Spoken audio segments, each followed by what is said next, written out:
listening to Radio Sputnik. Telling the untold.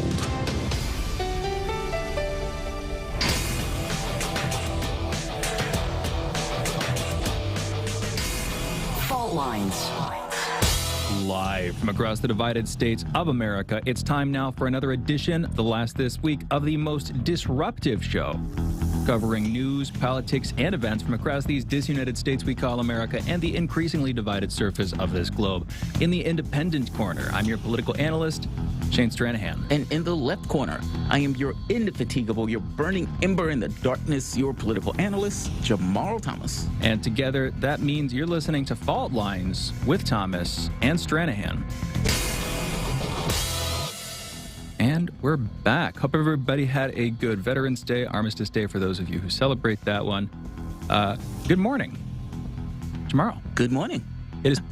I'm good. How are you Day doing? later. Yeah, I know, right? It's a day later. It's always weird having the day off in the middle of the week. Exactly. Yeah. Like we said, we took yesterday off, folks. Of course, if you, you probably knew that. Anyway, we're back now. I am Shane. Jamarl is here with me. I don't know why I'm reintroducing us all of a sudden. Without further ado, it's just past 7 a.m. Eastern. Let's get into I guess I thought you forgot us or something. It's been 2 days. Is that what it was? Yeah. I thought, I don't have faith. Out of sight, out of mind. We just vanished the moment that nobody sees us on radio. No, I'm just kidding. Yeah, just past 7 a.m. Eastern. It is November 12th. Let's get into COVID news. First up, yesterday in the United States, there were 64,601 new COVID cases reported. There were also 722 new deaths. Over the past week, there have been an average of about 74,128 cases per day. That's an increase of 2% from the average 2 weeks ago.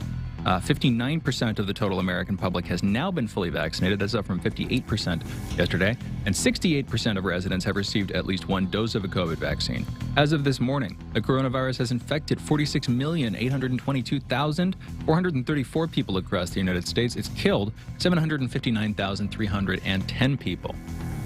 In the Netherlands, the government there is planning to impose a 3-week partial lockdown as the country sees a fourth wave of infections now. They've reached 16,364 new cases per day in a country of under 17.5 million.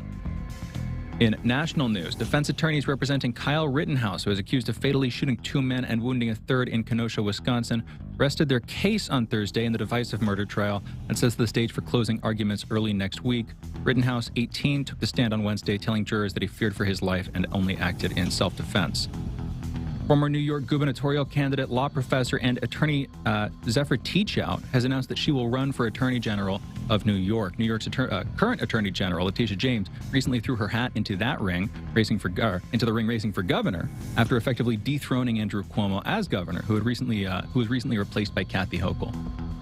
A lot of stuff going on over there. And of course, Zephyr Teachout had run for governor before, back in, I think it was 2014. Yeah, she did. Back in New York. I think like 30, looking at the numbers not too long ago, 34 or something percent of the vote, like mid 30% of the vote. Not a horrible display, not nearly enough to win, but for a candidate that, didn't exactly come out of nowhere, but didn't have major, prior political experience, that kind of thing. Yeah. Yeah, she didn't do too bad. Didn't do too bad, but didn't actually win it, of course. And so we'll see what happens here. Anyway. In international news, a Myanmar military court has sentenced U.S. journalist Danny Fenster to 11 years in jail. Fenster was found guilty of breaching immigration law, unlawful association, and encouraging dissent against the military. Fenster, 37, who was the managing editor of online site Frontier Myanmar, was detained at Yangon International Airport in May. He is one of dozens of local journalists that have been detained since a military coup in February. Let's see what the U.S. does in response or retaliation for this. And in holiday news, today is Chicken Soup for the Soul Day and National Donor Sabbath Day. And with that, really just National Donor Sabbath. I don't need to put day at the end. With that, those are your headlines. You're listening to Fault Lines with Thomas and Stranahan. Anyway, Chicken Soup for the Soul Day, by the way. I remember that book. Yeah, that's not just like chicken soup. That's like healing deep emotional traumas. Always a good thing to try to do, assuming you have real ones. Then you have National Donor Sabbath, which is celebrating people of different faiths donating organs to other people. Very interesting. You said that one more time. You said different organs? It's like a donor holiday, but also a Sabbath, but also like a sort of ecumenical one where it's like, people of different faiths. Yeah. Celebrating people of different faiths donating organs. So there you Very go. weird. It is a little bit weird. Very It weird. is a little bit That is weird. very bizarre. Yes. Okay, fair enough. Yep. To each his own. Whatever gets people to donate those organs, I guess that's a good thing. Exactly. I didn't want to cast any aspersions, but Yeah. I saw the weirdness too. I just, figured I'd let the. Yeah, it just sounds very strange. It's Yeah. like I don't see what the religion part has in it, but yet it seems to be adding Sabbath, very significant part Yes. of the donor part. Yeah, it's just very Exactly. weird. Exactly. But I remember Chicken Soup for the Soul. Those books used to actually be quite good. I remember reading those when I was in middle school, actually. And there's like an entire volume of those books, like it's a ton of them. And it's usually these kind of like heartwarming, emotional smiles type of stories that deal with family and healing and things like that. Yeah, I thought it was pretty good. A I thought it was hallmark of like interesting. personal self-help therapy Yeah. books. I'm too critical. I'm like a younger dude than you, and I think that I'm a little bit more like hipstery in Uh-huh. terms of like being unjustifiably judgmental of things that aren't of my time or something like that. I don't know, unless they're exactly the thing I'm nostalgic for. That's a classic thing that hipsters are. They're jerks, and maybe there's something in me that's like that. And so I was like, the Chicken Soup for the Soul books. Mhm. I'm sorry to say this, but I'm trying to be humble here in some way. I like look down on them, and that's not good of me. But looking back at it realistically, they're good books. They help people. They gave a lot of actual like valid perspective, and maybe I'm just being judgy. I don't know. I don't know. I don't have any feelings one way or the other about it. I just thought it was, I don't know. At the time, I thought they were good. What's your main issue? It's just against because the they were book? too early for me. I just associate them with like the 80s, and so I feel like those are outdated. Those aren't the 80s. That's what- like that's what- 2000. Or maybe no, like the 90s.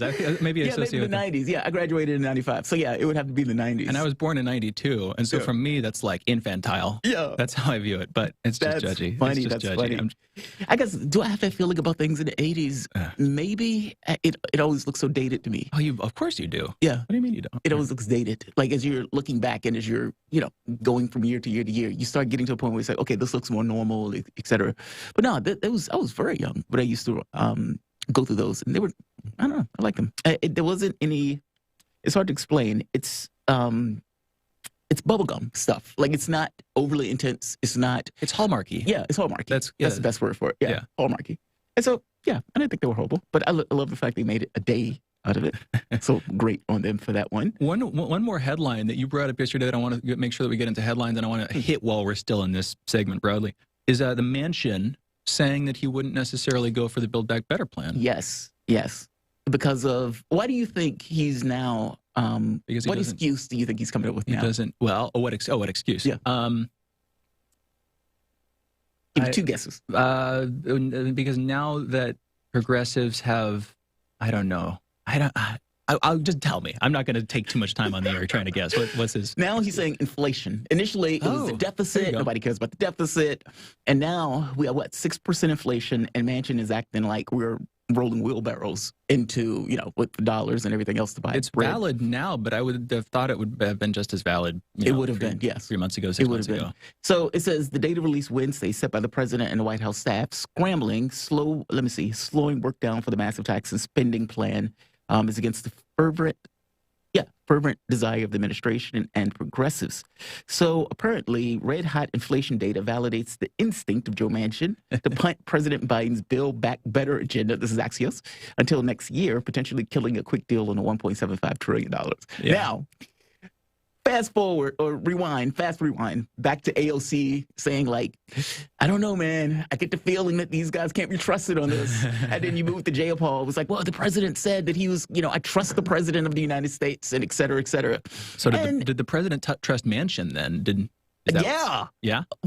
Why? I have no idea. Because if you think about it, you guys couldn't get this over the finish line when you had the leverage against the bipartisan infrastructure plan. You couldn't get it over even then. And so your thought is, okay. Biden wants us to do this. So here, Biden, we'll give you everything that you wanted. And we'll trust that you can get this over the finish line. And you've heard Biden himself saying, trust me, or because of me, saying, why do you think you can get this over? And he would say stuff like, because of me, et cetera.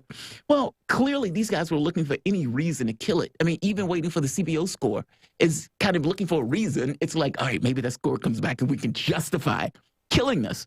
And Manchin is like, inflation, man, inflation. I don't want to drive wheelbarrows to stores, for people using their life savings to get bread.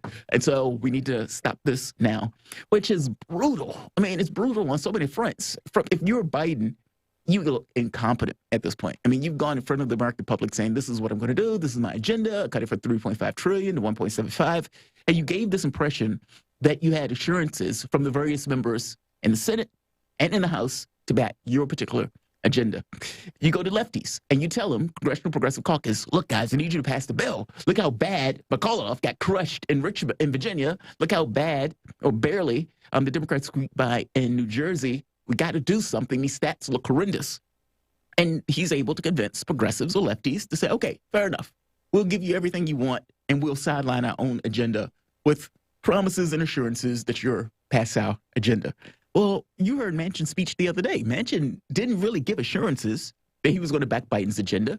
And I remember one reporter even asked him, do you feel that you've thrown the president a curveball? He said, no, I don't feel like I've thrown the president a curveball. It's like, well, I mean, the president leaves and you're sitting here basically dinging his plan while he's out of the country. You don't think that's, unfair, or that you gave him the wrong impression? Nope, I don't at all. And he walks on about his way. And so, I mean, the argument that Biden has basically made is the Build Back Better plan will help inflation by basically putting those resources to use and having the government basically build this and that and use the resources for some kind of use or whatever. I don't know, man. To me, it just comes across as Manchin was looking for any excuse. All of these guys were just looking for any excuse. And they were praying that the CBO numbers come back where they were like, okay, there's $1 that's not covered. We're going to kill it. Inflation isn't new. The idea that this bill would cause inflation, that is the primary argument that somebody on the right would make. Yeah. On the right would make. There are a couple others, sure. Like Manchin, of course, going to West Virginians, he's thinking jobs and the climate stuff and regulations and how that's going to affect the economy. But you would think you would be for it if that was the case. Yeah. I mean, if you're thinking of West Virginia is one of the poorest states in the nation.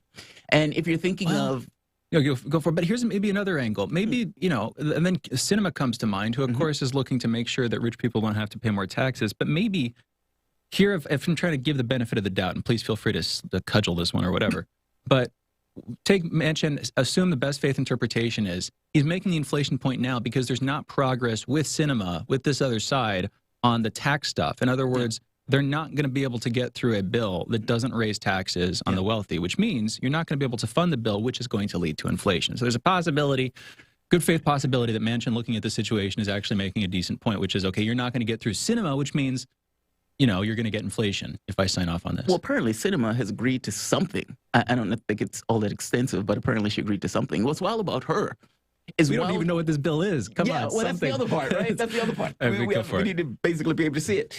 But, I mean, even that's weird, though. Like, they keep focusing on the number, 1.75 trillion, 3.5 trillion, missing the point that what's important is what's in it. I mean, if you're spending 1.75 trillion and you're able to expand Medicaid, well, that's pretty good. If you're spending 1.75 trillion and you're not able to do all of those things, meaning the Medicare expansion is the biggest ticket item from the standpoint of polling in this, and yet that's not going to be in this.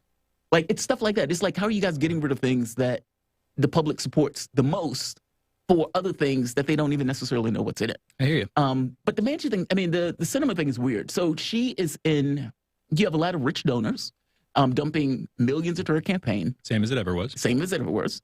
But they are basically saying Cinema is there in Washington fighting for you. Well, no, she's not.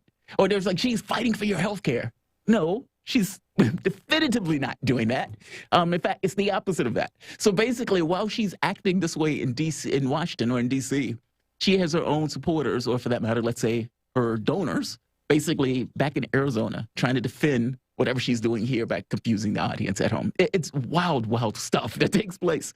But I don't have this good faith interpretation of Manchin. Manchin has all sorts of money and hooks into the oil thing. Manchin has been an oil guy for God knows how long. I mean, even as a governor, there were certain issues of corruption that was taking place with Manchin. I don't know.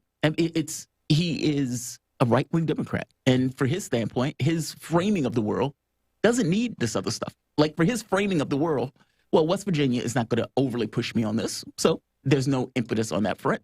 And beyond that point, ideologically, I just don't believe it in the first place. Now, here's the angle. What I started we started talking about it. Why did Biden think he could trust him? And I want to go into this for just a second. Yeah. I don't know, but let's say for a second. Maybe because they've been in the Senate for so long. Biden is like not the Trojan horse, but Biden is a vessel that's being used by various elements inside the administration to get what they want done. And I will try to characterize the wing of people that are trying to use him as like young, woke neoliberals, probably. Okay. Sounds like it might fit a description, right?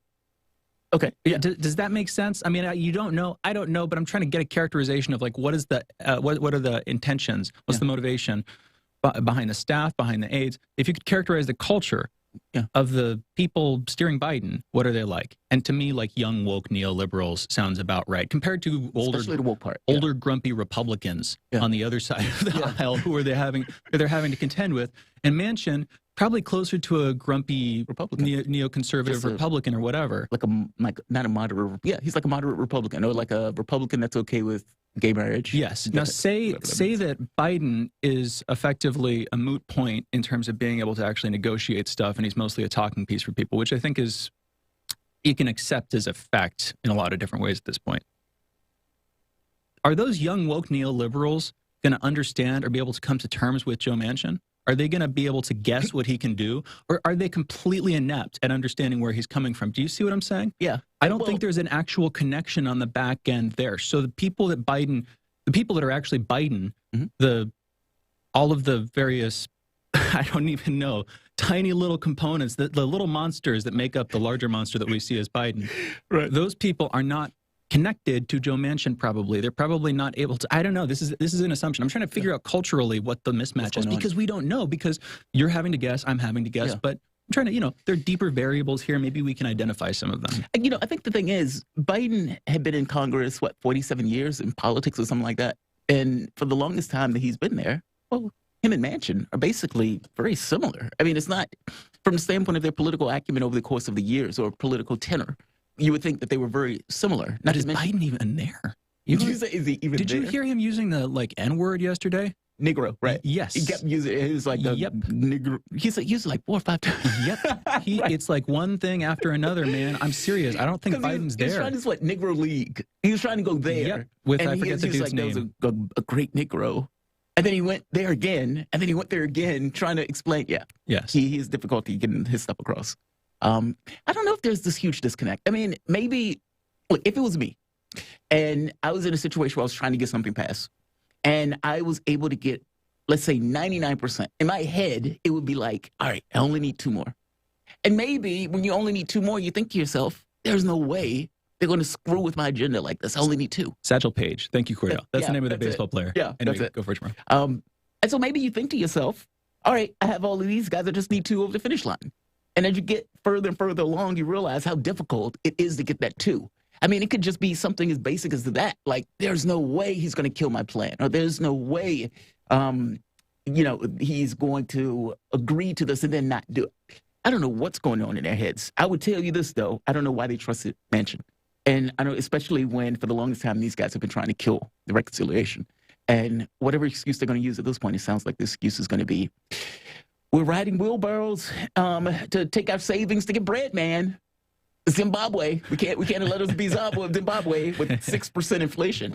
Don't get me wrong, the inflation thing is an issue, right? Well, and it's growing. It's picking up its pace. Yeah. That's the thing. I just last week I saw somebody, 4.8% inflation or whatever isn't that bad. If you have a rise in wages of 5-point-something percent, well, now the inflation is 6.1% and the wages haven't risen. And I'm betting that inflation is going to go up and up and up. Now it's not Zimbabwe yet, but still. Yeah. Right. But they're acting like it's Zimbabwe or whatnot. I hear you. And there's questions on whether or not what Biden is trying to pass will make it better or ameliorate the inflation part. I mean, I tell you this, we definitely need infrastructure stuff. That's, I think, across the board. I mean, you had 13 Republicans basically joining in saying, yes, I will support the infrastructure plan because it's going to look great when they go back home and tell these people, I supported this in a bipartisan way. You can trust me. I'm so-and-so.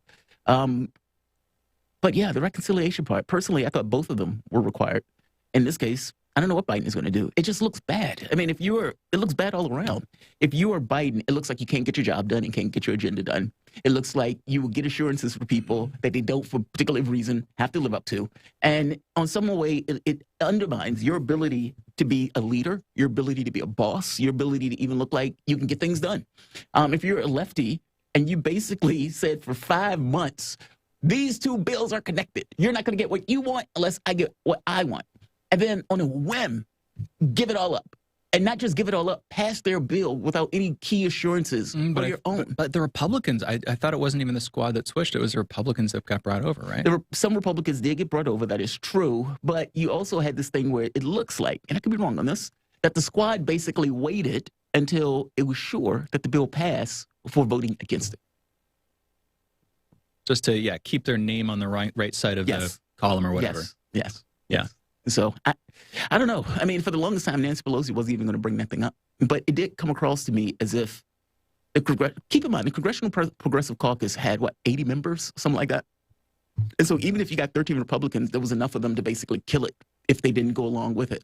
But from the standpoint of the squad, it was only like 6 of them. Yeah. And so those 6 could put their name in the no column, wink to their fans, along with their vote no on taxes, stress, or whatever, and still look like, okay, we disagreed with this, even though it still passed. I think it's the politics that are taking place here.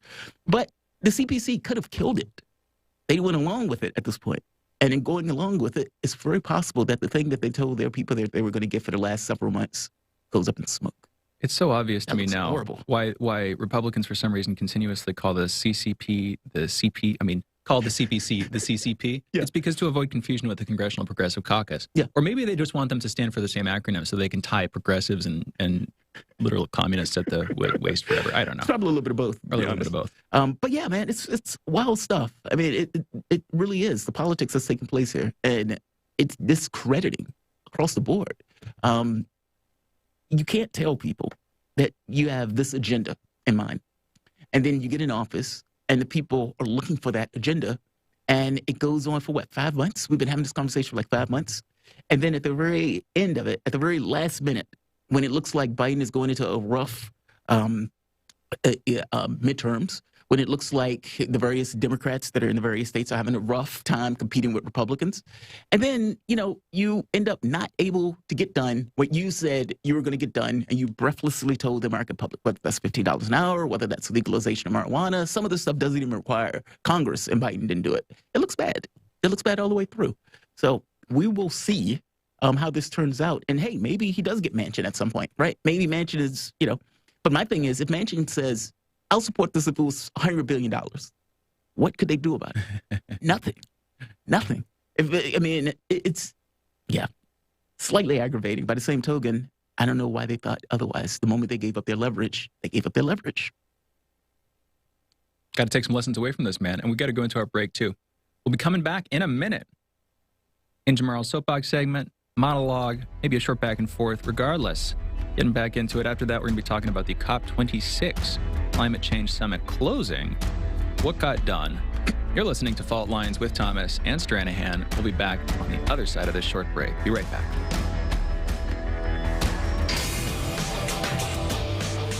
Fault Lines.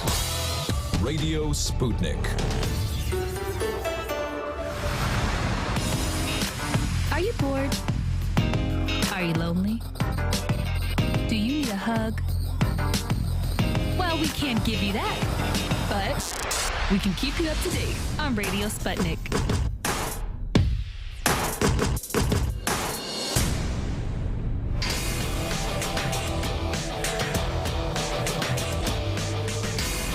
Fault Lines. Welcome back to Fault Lines on Radio Sputnik. My name is Jamarl Thomas. I'm joined with my co-host Shane Stranahan, coming to you live out of our station in Washington, D.C.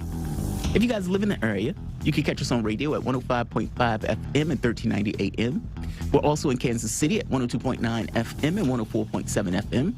If you guys are digging what Shane and I are putting down, whatever platform you're consuming this content on, give us a like and share that audio or video.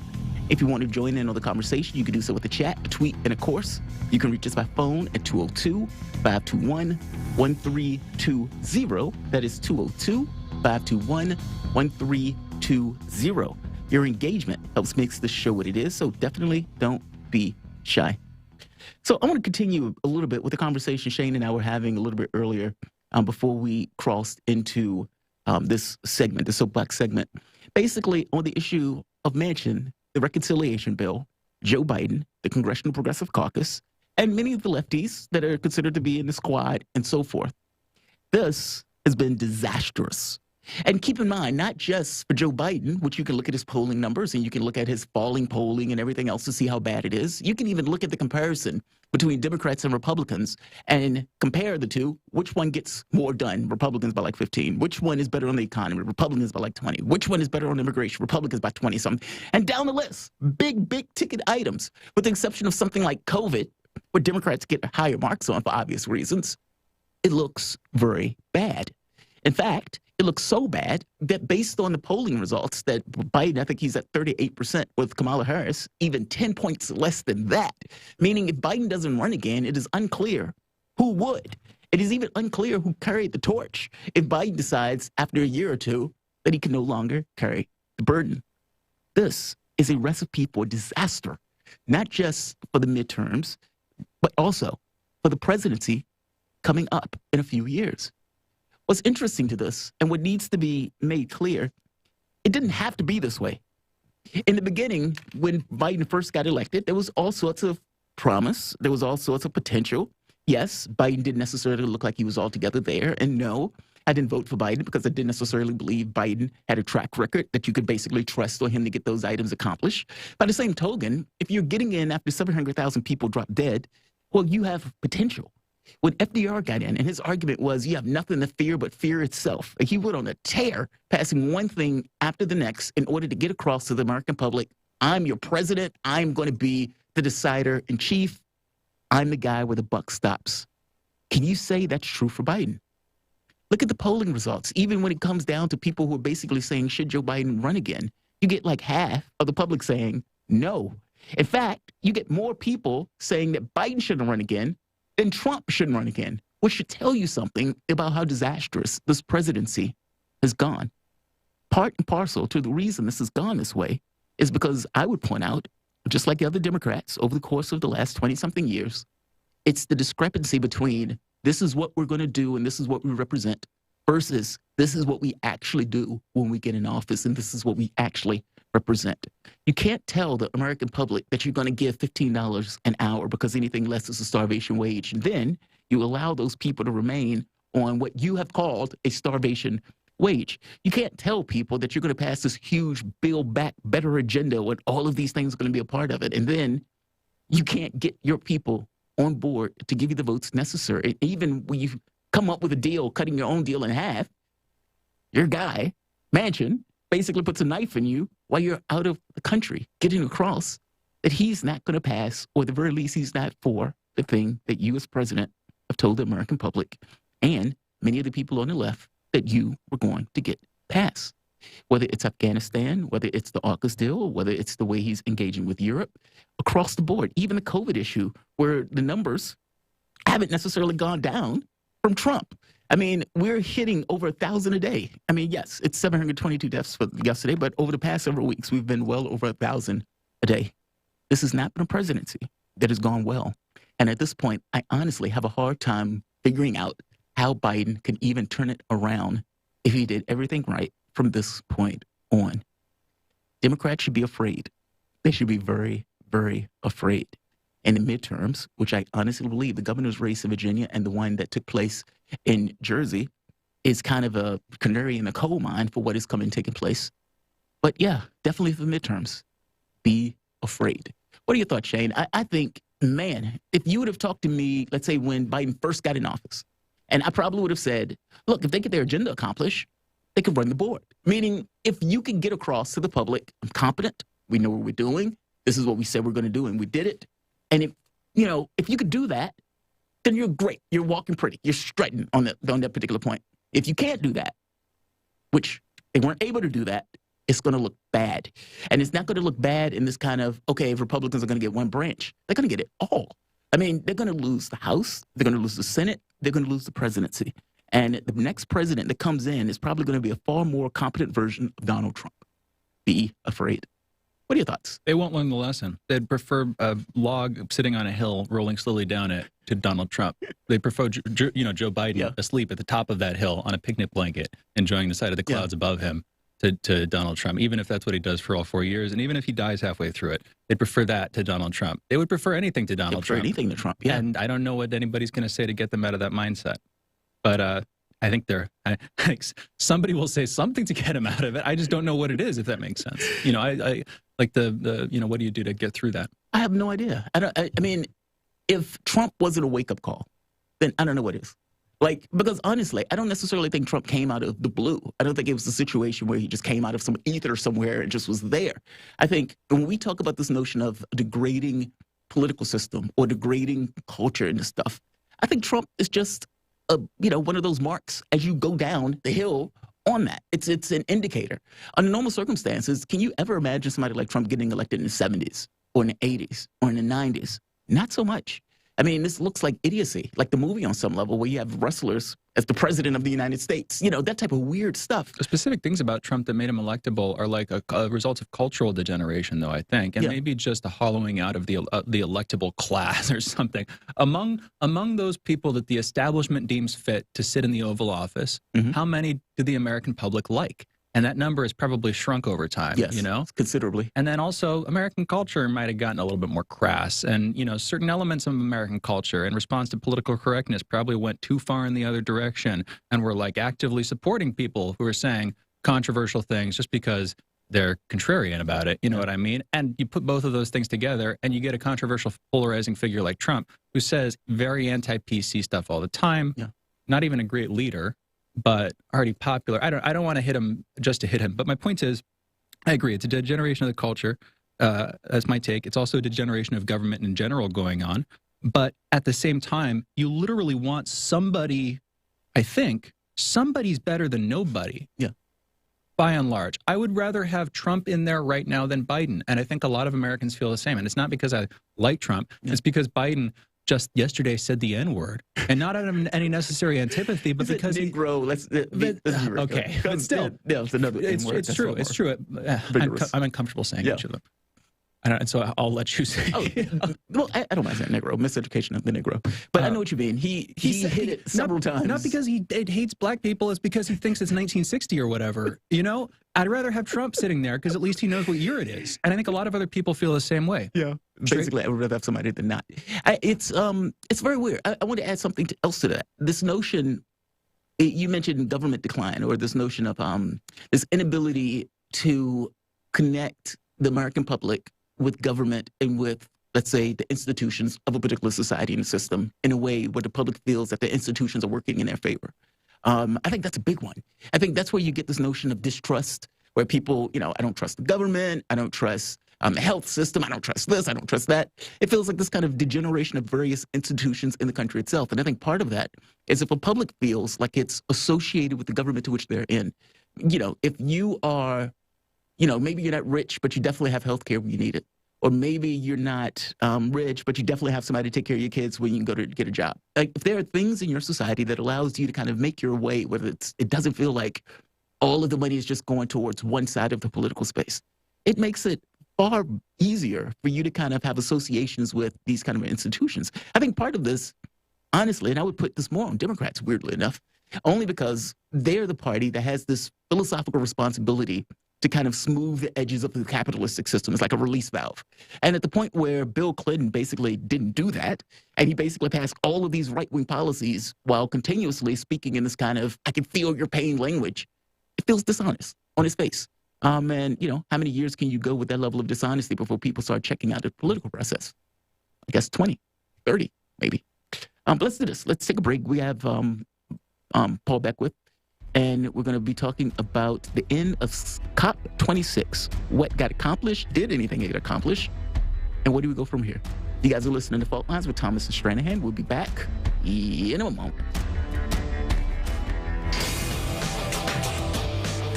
Fault Lines. You're listening to Radio Sputnik. They're bringing drugs. They're bringing crime. I like beer. Yeah, we drank beer. Whoever's in charge, and I want the record. Let's talk about that. Discussing all the controversies and news across the disunited states of America. Tune in to Fault Lines every weekday from 7 to 10 a.m. Eastern, only on Radio Sputnik.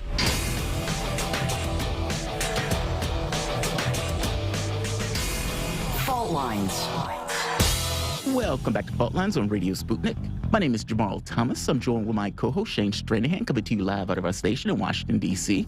And as we mentioned earlier, COP26 Climate Summit is on its way out. This was the thing that was taking place in Glasgow, where all of the protests and all of these people around the world coming, trying to get its world leaders to do something on issues of climate. A draft agreement for the COP26 summit has basically watered down many of the commitments. And of course, they don't necessarily have any teeth associated with it, but they will, all of the world leaders that are there, will raise it as if it was something accomplished. Well, did they really accomplish anything? And at the very least, whatever they accomplish, is it sufficient to deal with the issue of climate change? That's the question. To have a conversation about this, we're joined with Paul Beckwith. Paul Beckwith is a well-known climate system scientist, physicist, engineer, and educator based in Ottawa, Ontario, Canada.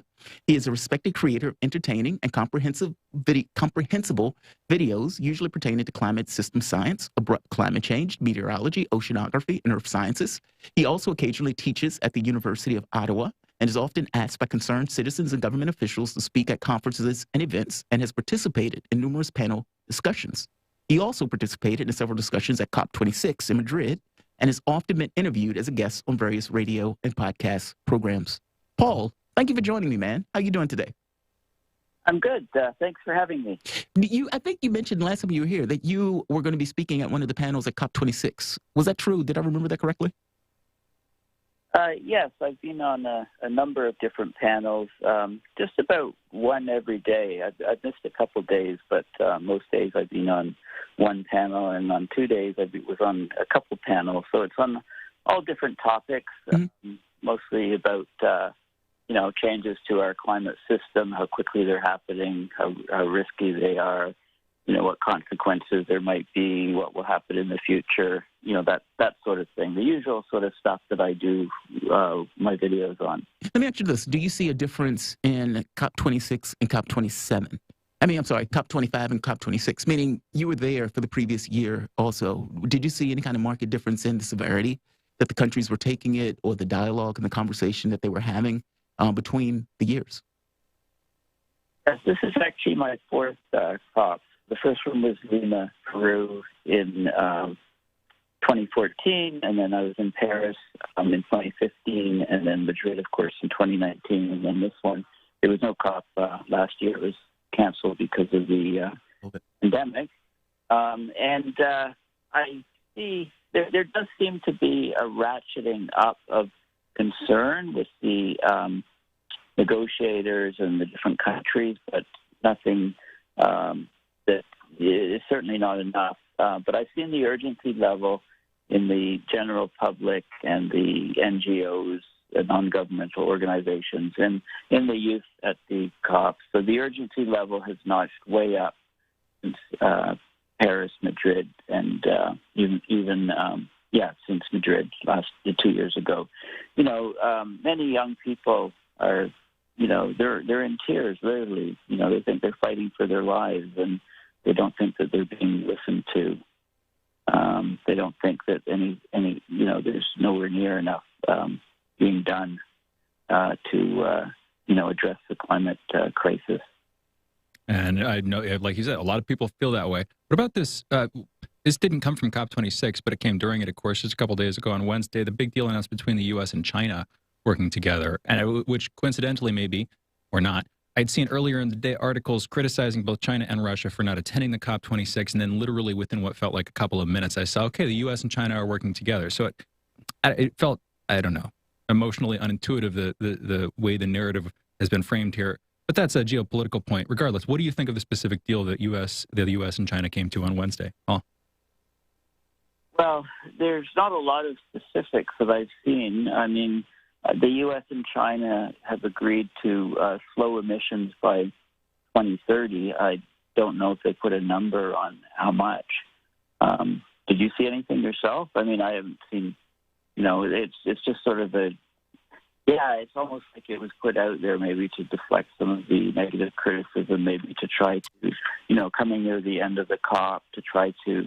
I mean, it says they're going to work on policy and technology development together, announce new national targets for 2035 by the year 2025, so the next 4 years, basically a little over 3 years, and revive a quote-unquote multilateral working group on climate change. So again, sort of vague, but in the same sense that, again, talking in terms of geopolitics, folks were excited to see the Russians and the Americans talking again after such an intense relationship.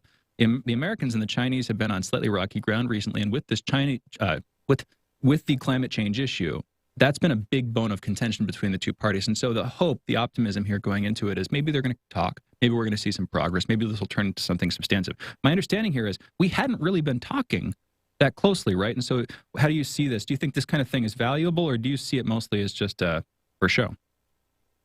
Well, I take it with a bit of grain of salt. I mean, it's hopefully it's real. It's not just for show. Hopefully that happens. But some of the other things that have come out of the COP. I mean, there are a number of things last week.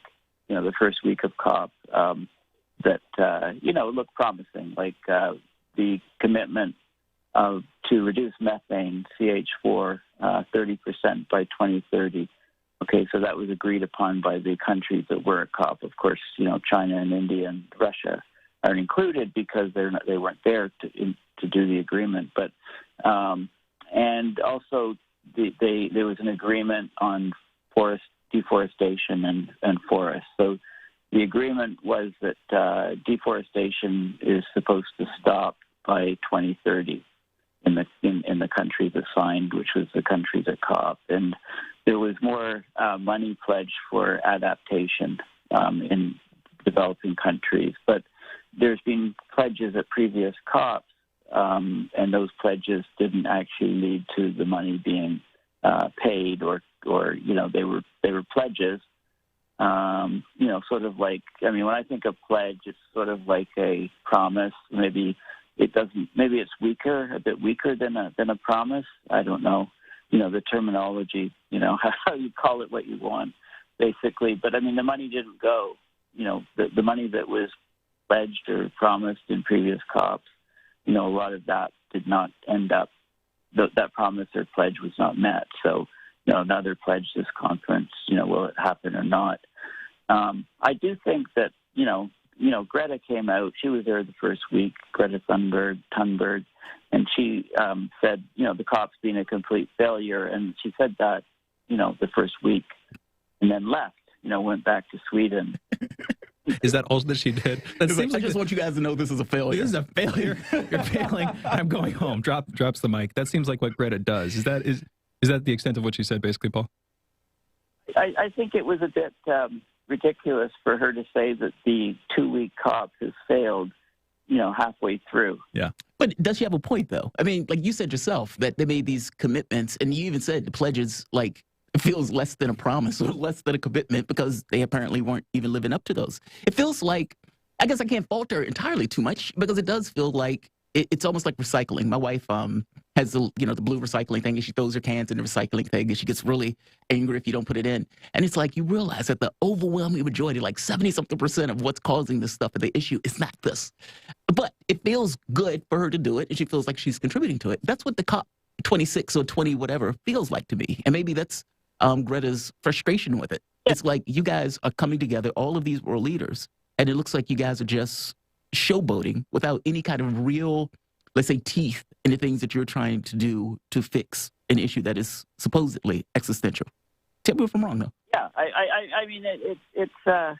I mean, it leads to the question, what's the point of these COPs at all? Like, the thing is, as long as the greenhouse gas levels continue to climb exponentially in the atmosphere, and as long as the governments of many, many countries continue to subsidize fossil fuels, then all these other actions seem like they're kind of blowing in the wind. Like they're non-effectual, they're useless, they're a waste of time, they're pointless. I mean, we're not.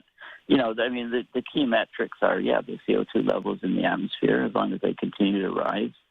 Methane, nitrous oxide, those things are all rising at record high rates. They've never risen as fast, before. And if you plot a graph of CO2 since 1959, CO2 in the atmosphere, you see the fluctuations. And then right on, all the COPs next to that, COP 1, COP 2, all the way up to COP 26, there's been no effect on that curve. Yeah, right, exactly. So I can't have to give her in regards to her frustration on this. You guys are getting us killed. Now I'm going back home because I don't think you guys are doing anything on day 3. What would need to take place for the COP to be effective? Like if you were there and, you left thinking, wow, these guys are serious. These guys are on the ball. These guys are really going to do something different this time. What would that be? What would the thing have to be for you to kind of walk away from this thinking, okay, they're taking this seriously. They're trying to impact There's this number. only one thing, really, and that's, get rid of all subsidies on fossil fuels. And the government, they promised that in 2009. Back in 2009, they said they would phase out subsidies to fossil fuels, and that, of course, never happened, and subsidies to fossil fuels have continued to rise. So that's, but I mean, the extreme weather events around the world are increasing in frequency, severity, duration, right? They're more intense. They're happening more often. They're lasting longer periods of time, like torrential rains leading to floods, and we're essentially... And they're becoming more expensive, too. That's the other catch. Yeah, I mean, call it weather weirding or weather wilding or weather whiplashing, but it's really like we're in, I call it the climate casino, where, if you're unlucky, you lose your house to a flood and your business and maybe even your whole town, right? You lucked out or you had bad luck in the climate casino.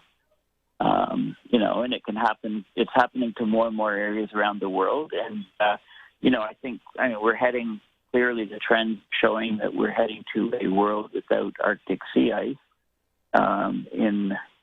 So when that happens and, when the duration of no sea ice in the summer months spreads, then the Arctic warming will accelerate a lot more, and it really leads me to question how we'll be able to grow enough food around the world to supply people with enough food. So then prices will spike, there'll be geopolitical conflict and unrest, and, probably famine. What about this other idea, which is, so we're talking about, of course, about COP26 closing today, ending today. Is the UN Climate Change Conference. Effectively every year, this is the 26th year, you're going to have these large conferences. Naturally, that's an international organization. I'm curious about national approaches. Last time you were on, we were talking about a couple of different things, projects basically, that scientists speculate might reverse climate change, whether it's like iron fertilization of plankton in the sea or aerosol releases in the atmosphere. Granted, a lot of this stuff is both murky and controversial, but it begs the question, and I've heard this asked before, you don't need an international community coming together necessarily to do these things. In fact, you could have a single country doing them in defiance of the international community, for better or for worse. What's your take on that? Both, the upsides, the downsides, the feasibility of that kind of thing. Basically, instead of an international approach to climate change, a single country doing, against international law potentially, activities on either large scale whatever to try to reverse climate change. What's the take on that right now, and what's your take on that, Paul? Yeah, I think that's very, that scenario, I think, is getting higher and higher probability of happening, as the international agreements and international meetings continue to not address the problem, which, and again, the metric is those two things, the greenhouse gas levels in the atmosphere and the fossil fuel subsidies. And it doesn't have to be just a country doing it. It could be one guy. It could be one of these. Elon Musk could suddenly decide to do it, for example, or he has the resources, or some of the other billionaires who, we're likely to have trillionaires soon, right? Musk is heading up to that. People say that he probably would be the first trillionaire, if SpaceX transport takes off and they have successes and get more contracts with NASA, et cetera. And that's a huge problem in our society. Why does one person need so much power and so much money, unelected power governance of the world, right? Musk could just decide to go and do this. Well, it's either so that he could save it or ruin it. Which do you think it would be? Again, it maybe depends on the specifics, but Paul.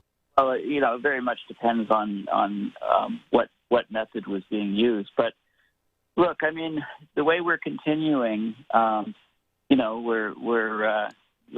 we've gone off the cliff already. Just to give you a couple examples, there's numerous people are very well aware of the catastrophes that are happening around the world. But I did an interview. Hang on a second. You say we've gone off the cliff. That implies that we're all about to die.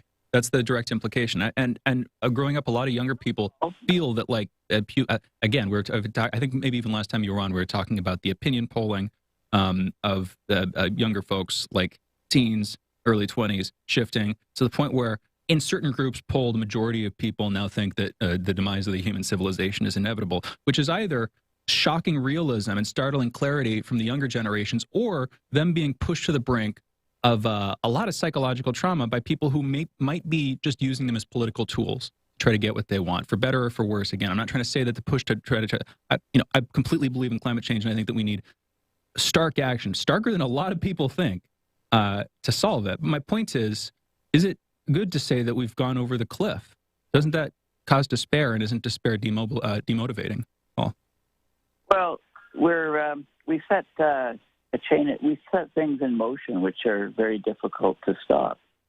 And, the idea of saying we've got 10 years to do this or that, and then 10 years later, saying the same thing and over, I mean, it's absurd. But, just look at what's happening in certain places of the planet. And certainly we're not all going to die, not all at once anyway, right?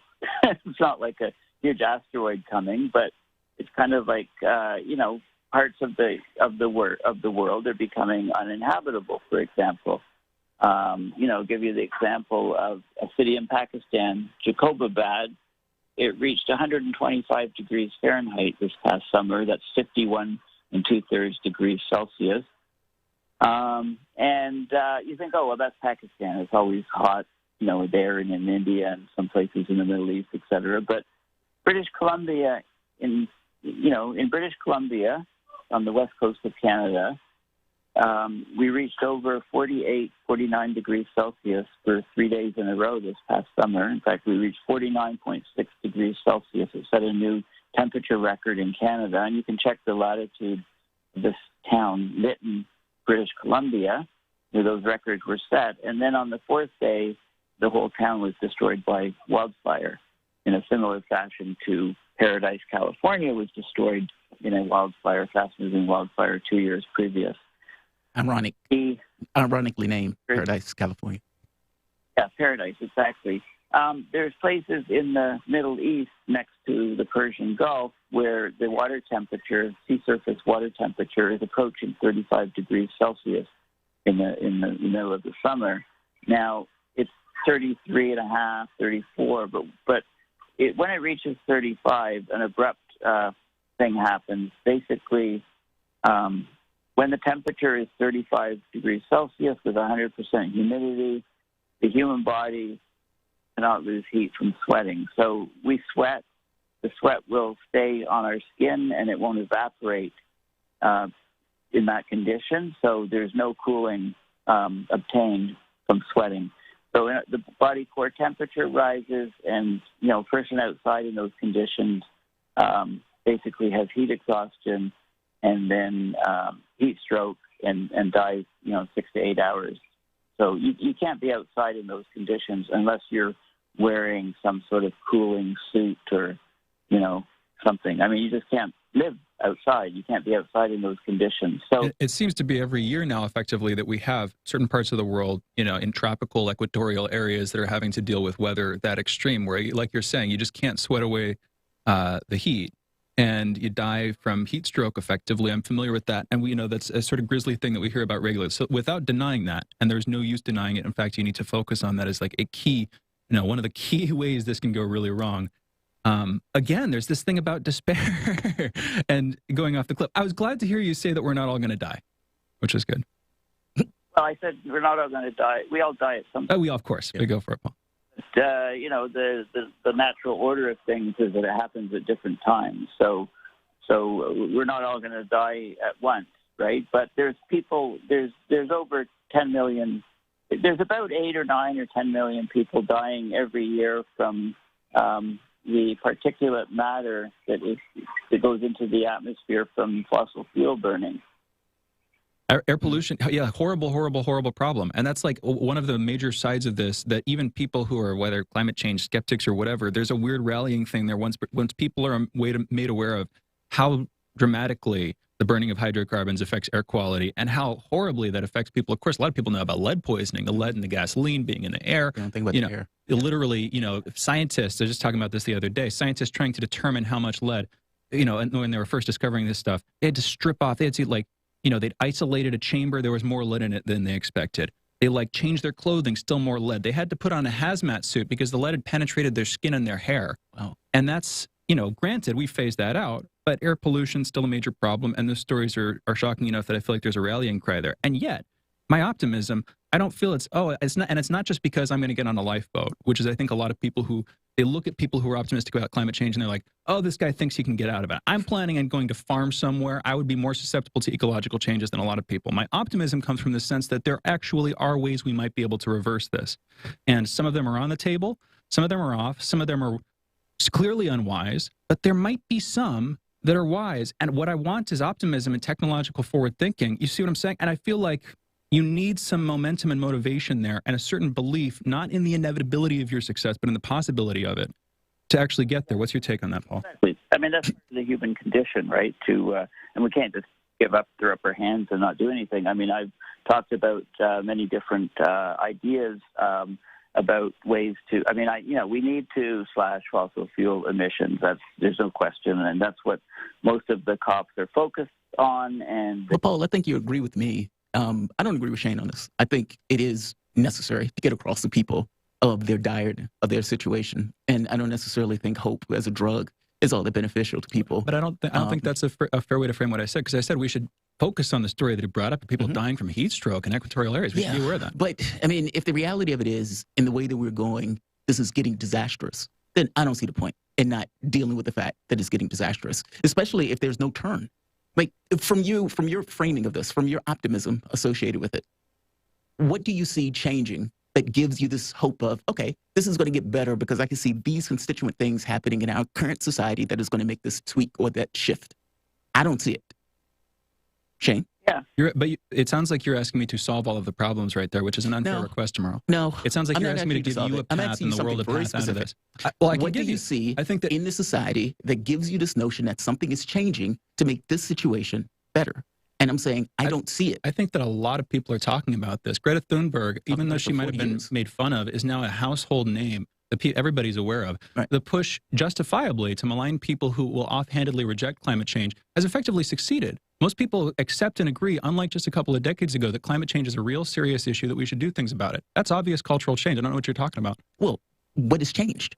Meaning, you just asked me about the culture. You just asked me about the culture, and I answered that question directly. I said, what in our society? You asked me what changed in the culture. I answered your question. You're moving the goalposts. That would give some indication that this stuff is going to change. And I'm saying, I just told you. Nothing. I just told you. Shane, just because people are talking about it doesn't necessarily mean anything is happening. Of course not, but you asked me a question, and I answered it, Jamarl. 26 steps. Go ahead. I'm sorry, Paul, please. Talking about it and accepting that it's a problem, that's a big shift. And once that happens, I mean, what we need to do, look, I mean, let's take the U.S. military. Paul, real quick. Look, they've had 26 cops. No other country is the enemy, okay, more than climate change. So you got to do something about climate change. So get all those scientists and engineers working on ways to remove CO2 from the atmosphere, to cool the planet by blocking a bit of sunlight, perhaps, solar radiation management, and, rapidly transitioning to a different energy system. So all kinds of technologies on renewables, more efficiency, and everything. Like let's treat it as a thing that's going to come and kill us. And spend a year or two with that type of money from the U.S. military to do those things. I call it the three-legged bar stool, right? Slashing emissions, CDR, and SRM. Wait, Paul, we're going to have to close it, but in 10 seconds, what year does it need to take place by? What year? 10 years ago. Thank you, Paul. The conversation, the voice that you guys are listening to is Paul Beckwith. Paul Beckwith is a known climate system scientist, physicist, engineer, and educator based in Ottawa, Ontario, Canada. He's a respected creator of entertaining and comprehensive videos pertaining to climate science, climate change, meteorology, oceanography, and earth science. You guys are listening to Fault Lines with Thomas Stranahan. Back in a moment.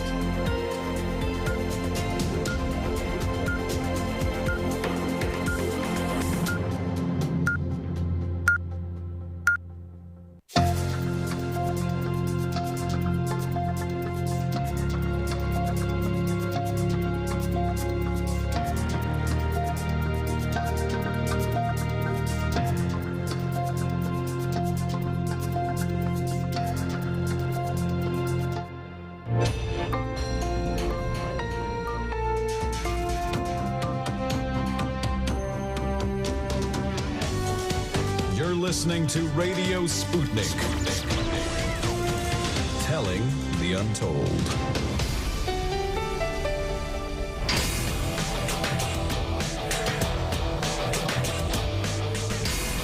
Fault lines. Live from the divided states of America, precipitously perched at the edge of this resilient and exploited globe. Welcome to your context lens for the American perspective. In the left corner, I am your ever-vigilant, your indefatigable political analyst, Jamarl Thomas. And in the independent corner, I'm your political analyst, Shane Stranahan. That would mean you are listening to Fault Lines with Thomas and Stranahan. Oh, right on, Paul. Thank you for the coming on, Paul. I always enjoy having Paul come on. Let's get into the headlines. Here we are. In the news. Yesterday in the United States, there were 64,601 new COVID cases reported, along with 722 deaths. Over the past week, there's been an average of about 74,128 cases per day, an increase of 2% from the average 2 weeks ago. 59% of the total American public has been fully vaccinated, and 68% of residents have received at least one dose. As of this morning, the coronavirus has infected 46,822,434 people across the United States and has killed an unfortunate 759,310 men, women, and children in the United States. The government of the Netherlands is planning to impose a 3-week partial lockdown as the country sees a fourth wave of infections, reaching 16,364 new cases per day in a country of under 17.5 million, meaning basically a large number of people for a small population. In national news, defense attorneys representing Kyle Rittenhouse, who is accused of fatally shooting 2 men and wounding a third in Kenosha, Wisconsin, rested his case on Thursday in a divisive murder trial, setting the stage for closing arguments early next week. Rittenhouse, who was 17 at the time that he committed the crime, 18 currently, took the stand on Wednesday, telling jurors that he feared for his life and only reacted in self-defense. That trial apparently is not going great for the prosecution, at least by the reporting I've heard on it. Former New York gubernatorial candidate, law professor, and attorney Zephyra Teachout has announced she will run for Attorney General of New York. New York's current Attorney General, Letitia James, recently threw her hat into the ring racing for governor after effectively dethroning Andrew Cuomo as governor, who was recently replaced by Kathy Hochul. In fact, if you remember, Letitia James threw her name into the ring, I believe it was either day before or day after Cuomo was basically indicted. GOP Senator Lisa Murkowski of Alaska announced her bid Friday for re-election. Murkowski, who has been a strong critic of former President Donald Trump, faces a tough re-election after Trump has vowed to unseat her following her vote to convict him in the second impeachment trial last January. In international news, Vice President Kamala Harris said the United States will be joining the Paris Call for Trust and Security in Cyberspace. The voluntary agreement would see the United States work with other countries and hundreds of companies, including Google and Microsoft, to both foster an open internet and strive for better internet security through common goals and laws. A Myanmar military court has sentenced U.S. journalist Danny Fenster to 11 years in jail. Fenster was found guilty of breaching immigration law, unlawful association, and encouraging dissent against the military. Fenster, 37, who was managing editor of an online site, Frontier Myanmar, was detained at Yangon International Airport in May. He is one of dozens of local journalists that have been detained since the military coup in February. In Earth and Science news, the United States and China, the world's 2 top greenhouse gas emitting countries, which together account for about 40% of the world's annual carbon output, announced Wednesday that they've agreed to cooperate on limiting emissions to address the global climate crisis. The agreement, announced at the United Nations COP26 climate conference, aims to accelerate emissions reductions towards the goals set in the 2015 Paris Agreement that is woefully inadequate. In holiday news, we have chicken soup for the soul day, and we have National Donor Sabbath Day. Those are your headlines. You guys are listening to Fault Lines with Thomas and Stranahan. Yeah, that's such a weird This is such a weird holiday, or at the very least, the National Donor Sabbath Day, and apparently that has to do with various religious organizations and the donations of organs. Here's another piece of news. The UK government backs down and would allow Assange wedding in prison. The U-turn comes just after a day before lawsuit's deadline.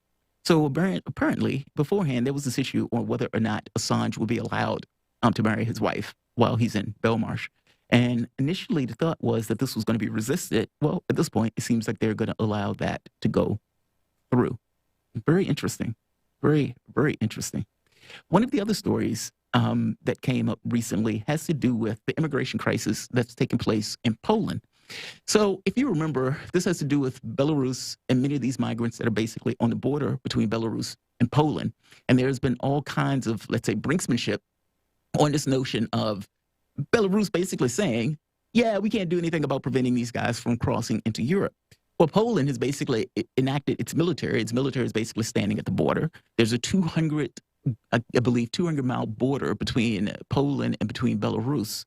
And of course, the European Union is getting far more involved. And all of these guys are basically pointing the finger at Belarus, saying that they are intentionally busing, or let's say flying people from Minsk or into Minsk, and basically allowing them to cross into the border in this kind of hybrid war or assault against the European Union based upon the sanctions that were basically passed against Belarus. It's almost like a low-level conflict between these two parties.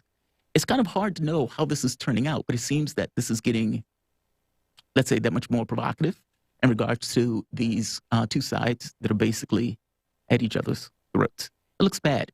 At the end of the day, you basically have thousands of people who are basically in horrible, horrible conditions, freezing conditions with inadequate supplies, as you could say the nations work their way or work out the conflict. It's very unfortunate. Thousands stuck in the forest there. Pretty much, yeah. They're going to die on the border, on either side of the border. It says Lukashenko, this was, I believe, yesterday. Belarus's Alexander Lukashenko, is threatening to cut gas supplies to Western Europe. The leader has warned that Minsk may take drastic action if the EU imposes more sanctions on his country over the migrant situation on the border with Poland. Well, they're already having a gas shortage. So it's like an energy shortage is going to be made worse by this situation. Yeah. It's wild stuff, man. And oftentimes, like normal, the people who are basically at the bottom end of that are the ones that are basically used as leverage, or as Plinko chips, or Plinko chips is not the right word for it. But they're basically used as the chips in this kind of gamesmanship between nations. Yeah, the poker chips between nations. It's greatly unfortunate, to put it mildly. 100%. But then people, and I even heard this in person, somebody, not somebody I knew, just offhandedly and passing by, somebody blaming it on Russia. Yes. Because Russia, they associate with Belarus, and then there are these ideas going around that I wasn't able to track down, but it just didn't make any sense to me, that Belarus, that Litvinenko was flying people in from Iraq and Afghanistan. That's the theory right now. I suppose because so this is the mastermind plot. Putin, through Belarus, is flying people from Iraq and Afghanistan into Belarus so that they can try to rush to the borders of Poland and Lithuania, causing political instability and making Europe go right-wing. Is that the accusation, basically?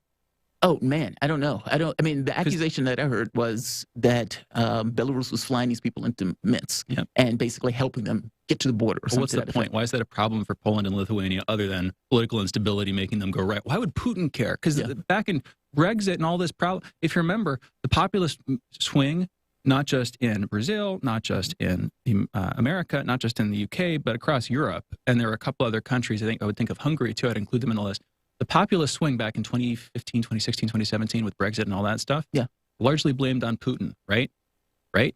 How's it blamed on Putin? I remember it being blamed on Putin, and I could go back and find you sources at the time. Brexit, blamed on Putin. Trump, blamed on Putin. Bolsonaro, blamed on Putin through internet manipulation and kind of covert election stuff that was blamed on Putin. You can go back and find the stuff. The Remainers were making those arguments, I remember.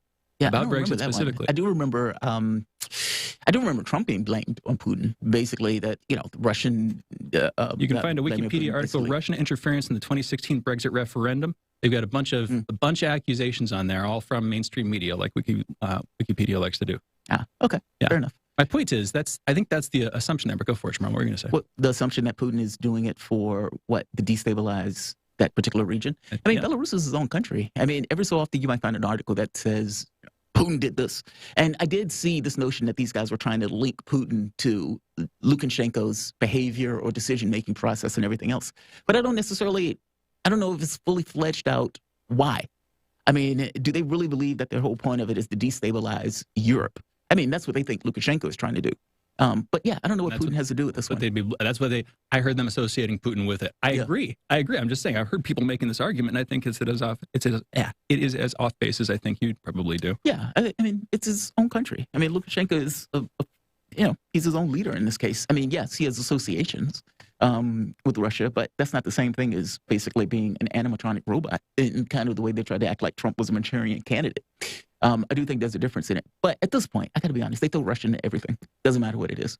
You get people being shot on the streets in the United States and black people start protesting. They be like, Russia encouraged those people to protest. It's like, so wait, it had nothing to do with people being shot on the street. It's just because they decided it's a protest. Yes, it's just the Russians. I mean, across the board, even the climate change stuff, they were basically saying, oh, people care about climate change because the Russians were putting out data for them to care about the climate change. At a certain point, it just gets ludicrous. It gets ridiculous. But they are calling it this kind of hybrid conflict between these guys. And the fact that they have military basically on the border does not look good, to put it mildly. There was another thing that took place yesterday. So the senior intelligence official of the United States basically admitted, this was at one of the cathedrals here, that, Avril Haines, and this is Director of National Intelligence, she was asked a question on UFOs. And her response basically, sheepishly, got a big tongue-tied, but basically saying, well, look, there's a possibility that those things are not from this planet, which is pretty wild when you think about it. But by the same token, the National Intelligence was the one who wrote the memo for it. So I guess it's not too shocking that she would basically have this commentary or conversation. But she's clearly weirded out by even having to talk. Very weirded out by it. You can hear it in the way that she's trying to talk about it. I see it reported here. It was just yesterday. Very interesting. Mm-hmm. Did you by any chance watch the Kyle Rittenhouse clips with his testimony the other day? No, I saw just bits and pieces. I haven't necessarily seen much of it. It was hours and hours and hours of it. I after like 4 hours into it or something, I cut out. But the defense was it was taking a while. Yeah. Kyle broke down. Kyle Rittenhouse, of course, the 17-year-old at the time, now 18-year-old, who shot and killed 2 people and injured 1 other in Kenosha, Wisconsin, after he came across the border to protect the neighborhood, basically, with an AR-15 rifle, and he was putting fires out and giving medical assistance the night of. Anyway, very interesting trial, of course. Big trial that a lot of people are watching. I heard people comparing it to OJ. It's not that big. Oh, wow. Not that big at all. I don't feel like it's OJ. Not at all OJ, but, up there with Chauvin, the Chauvin trial in terms of high stage, high publicity trials. Anyway, if you hadn't watched it. What did you think about it?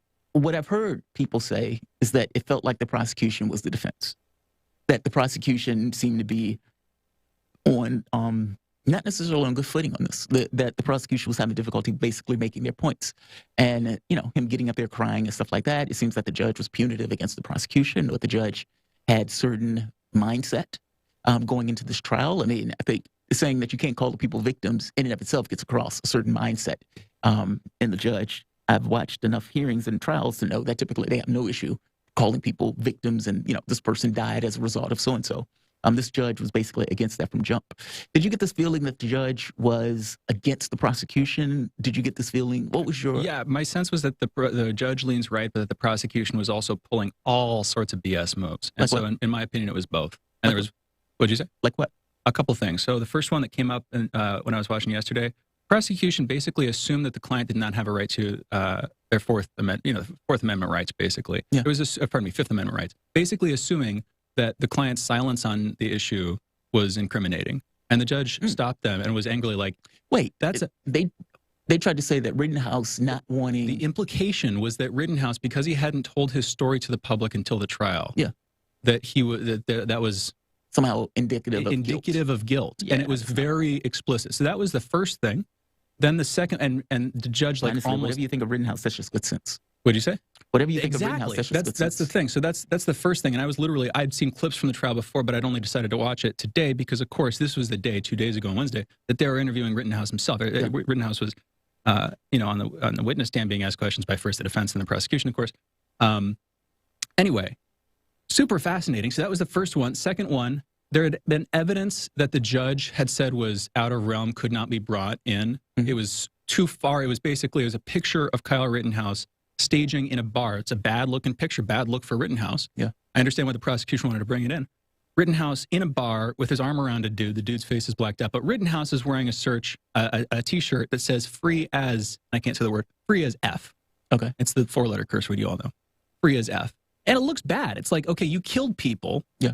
You should be feeling remorse, and yet you're out at a bar. And that's, of course, what the prosecution wants. The judge's point when he said that was out was basically it's 4.5 months after the events in question. It literally has nothing to do with the night of. Yeah. You can make the argument, that he's a bad person or whatever, but that's 4.5 months later, not before. Yeah. It doesn't weigh on the crime as the night. So he said that's out of evidence. And the guy tried to bring it back in without talking to the judge the morning of, which is also, as far as I understand, a big no-no. And the judge flipped out, literally started yelling at him. And then he doubled down on it, and he was just talking back to the judge. So the judge, on the other hand, also leans a little bit right. I saw people commenting that his cell phone signal was like a song that they constantly play at like RNC events or something like this. Right. He leans one way, but the prosecution was also being insane, and the defense was just dominating in terms of, who knows what the jury thinks. We'll see, obviously, next week, but yeah.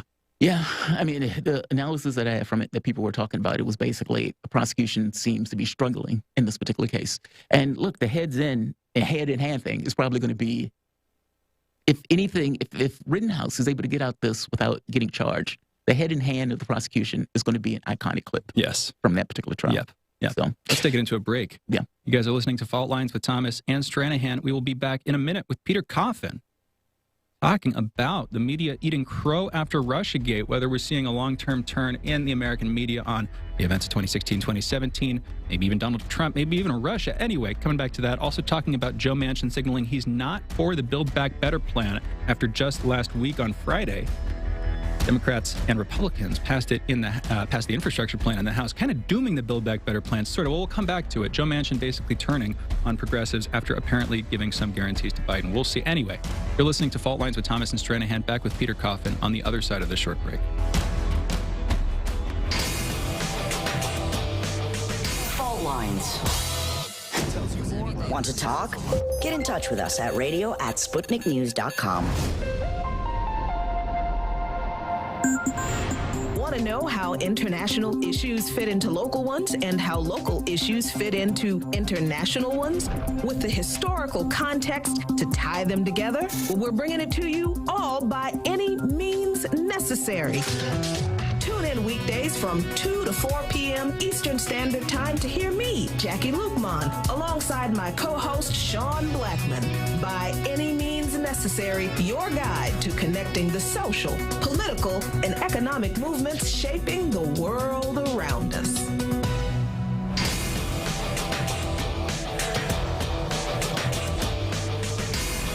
Fault Lines. Welcome back to Fault Lines on Radio Sputnik. My name is Jamarl Thomas. I'm joined with my co-host, Shane Stranahan, coming to you live out of our station in Washington, D.C. If you guys live in the area, you can catch us on radio at 105.5 FM and 1390 AM. We're also in Kansas City at 102.9 FM and 104.7 FM. If you guys are digging what Shane and I are putting down, whatever platform you're consuming this content on, give us a like and share that audio or video. If you want to join in on the conversation, you can do so with a chat, a tweet, and of course, you can reach us by phone at 202-521-1320. That is 202-521-1320. Your engagement helps makes the show what it is, so definitely don't be shy. So let's have a conversation about domestic politics, and let's start with the Build Back Better plan. Now, if you remember, Joe Biden has been working with Congress as of late, and let's say over the past several weeks, to try to get his infrastructure plan passed, but also the Build Back Better plan, and both of these things were supposed to go in tandem. Well, Manchin and Sinema had been against it, and because they were against it, a bill that was at one point $3.5 trillion was basically cut to $1.75 trillion. And despite the bill basically being cut in half, Biden still doesn't have assurances from Manchin that this bill is going to pass.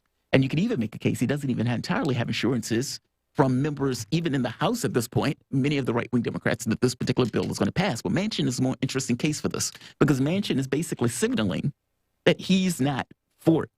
And he's not for it for reasons of, at this point, this excuse, inflation. Excuse of inflation. Let's have a conversation about this. We're joined with Peter Coffin. Peter Coffin is a video essayist with over 250,000 YouTube subscribers, podcaster, and an author. In their book, Custom Reality and You, they explore how reality works in a world where profit is the driving force. Relatable humor and a commitment to everyday people keeps their left perspective fresh, fun, and most importantly, sharp. Peter, what's going on, my man? Oh, not a whole lot. I'm happy to be here this morning. Obviously, we have a whole lot going on in terms of the whole Russiagate thing. Yes, we do. Yes, we do. I mean, it's a few things going on in domestic politics. But real quick, though, I want to get to the Manchin thing. What do you think about this? Were you shocked by this? I mean, you basically had a fight take place for the last 4 months where the left Congressional Progressive Caucus said, we'll pass your bill, your bipartisan bill, if you pass our bill. And Biden, of course, wanted it. This was one of those things that he made a major plank in his particular campaign. And you end up with a situation where it becomes clear that two people were going to basically hold it up. Biden gets much more involved in regards to the negotiation, or at the very least, people in his team get more involved in the negotiation. He loses, or let's say McAuliffe loses miserably in Virginia. You get the other governor in New Jersey that barely ekes by, again, a blue state. And it seems that that was enough to shift or shake things in Congress to get these guys to basically say, okay, we'll pass your bill. Now, the assumption was, we'll give you assurances that we'll pass the BBB plan. But it seems that those assurances are basically falling apart. And it doesn't seem like Biden was able to get, at least based on, let's say, what Manchin's telling of it, any kind of key agreement that he will be for the Build Back Better plan. And at this point, it seems like inflation is the excuse that he's using to basically kill it.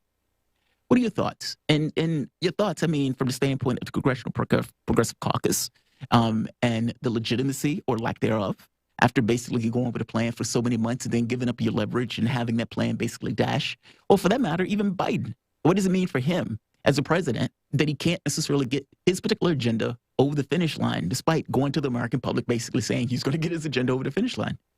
How do you see this stuff? Well, I mean, to me, it kind of erodes, and it's not like I have a major amount of confidence in the Democrats or anything. I certainly don't. But I would think that the Build Back Better plan, more or less, for somebody like myself, there's plenty to criticize about it. However, it enjoyed some degree of popularity. It actually, is in terms of polling, I saw that it was generally something that people wanted passed. People liked the infrastructure bill. People liked the Build Back Better stuff.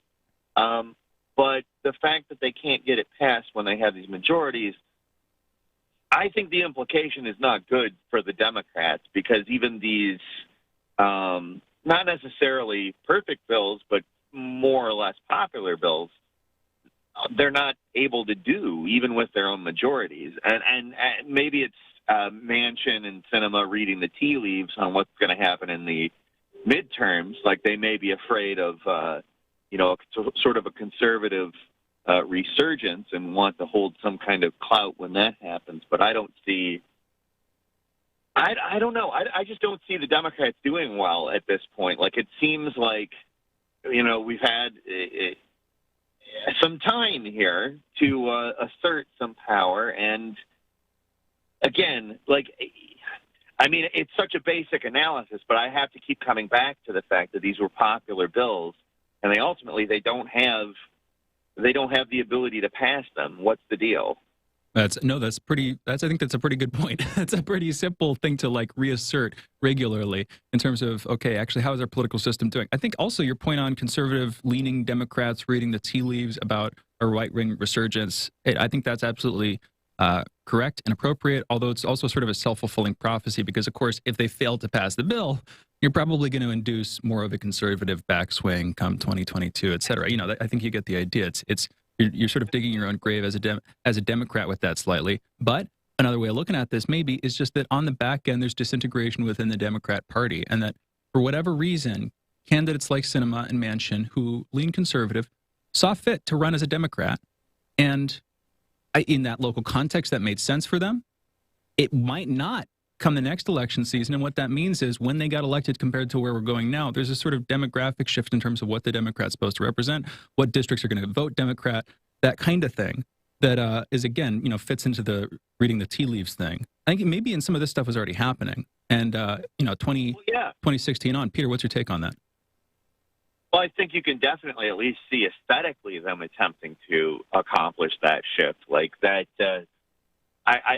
video from a couple weeks back where Mitt Romney is presenting cinema with biscuits. And, did you see that on Twitter? I didn't. No, I think Jamarl did, but no, go for it, Peter. There was this, I don't know how to explain it, this utterly bizarre video in which Mitt Romney, dressed like a high school gym teacher, literally with a whistle hanging around his neck, presents Kristen Sinema with a little box of biscuits. It's a porn star mustache on. This is the Ted Lasso reference. I heard about this. So I've never seen this TV show, but I know Ted Lasso is a I don't know, show that people watch these days. Anyway. Yeah, but everything about it looks like a porn. It's just not with the mustache. Yeah, I hear you on that. Yeah. But like not like a weird imitation, like a modern imitation of a 70s style porn. I don't mean to get too into that specific topic, but like to get the mustache, it's weirdly overplayed. And so the Mitt Romney thing is weird. Go for it, It looks Peter. very bizarre. I mean, like these bright colors. She's in like this pink dress, and he's coming in with this kind of Mr. Rogers sweater on, and this thick mustache with a box of cookies. so strange.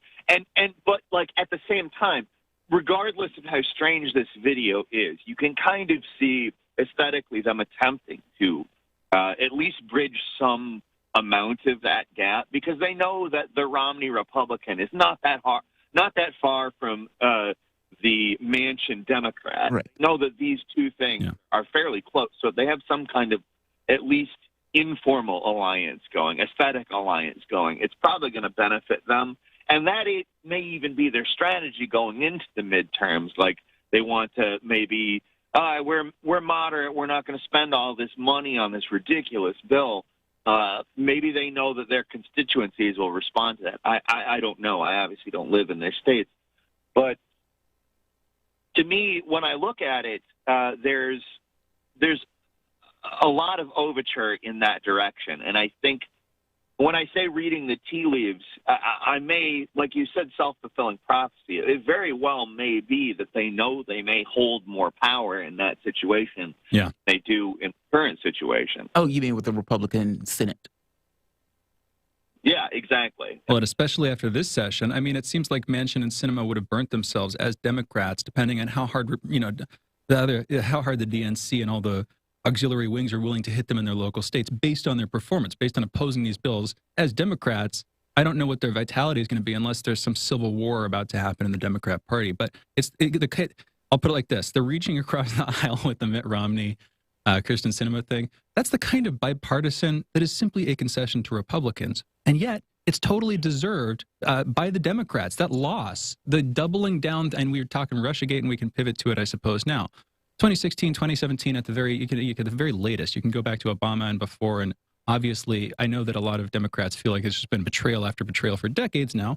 I don't necessarily count myself as a Democrat or progressive, but I know a lot of people feel that way. My point is, it's deserved. And yet again, we're asking the question, I suppose, it's come in time with these midterms. Okay, for progressives or alternative people on the left who hate the Democrats, but keep coming back like a battered wife to their husband, the idea that Jamarl uses, that same idiom. Is there going to be another shot at some separation, some real chance at independence going into the midterms, going into 2024? Peter? In terms of independence, people who have been repeatedly sort of coming back to the Democrats despite having major disagreement, like I would characterize myself as somebody who has advocated pretty hard for some form of separation. I am not particularly optimistic for I mean, we see these things like the People's Party and these third parties sort of cropping up that don't really have any organizational prowess. They're podcasters and stuff working to create an apparatus that they don't really know anything about.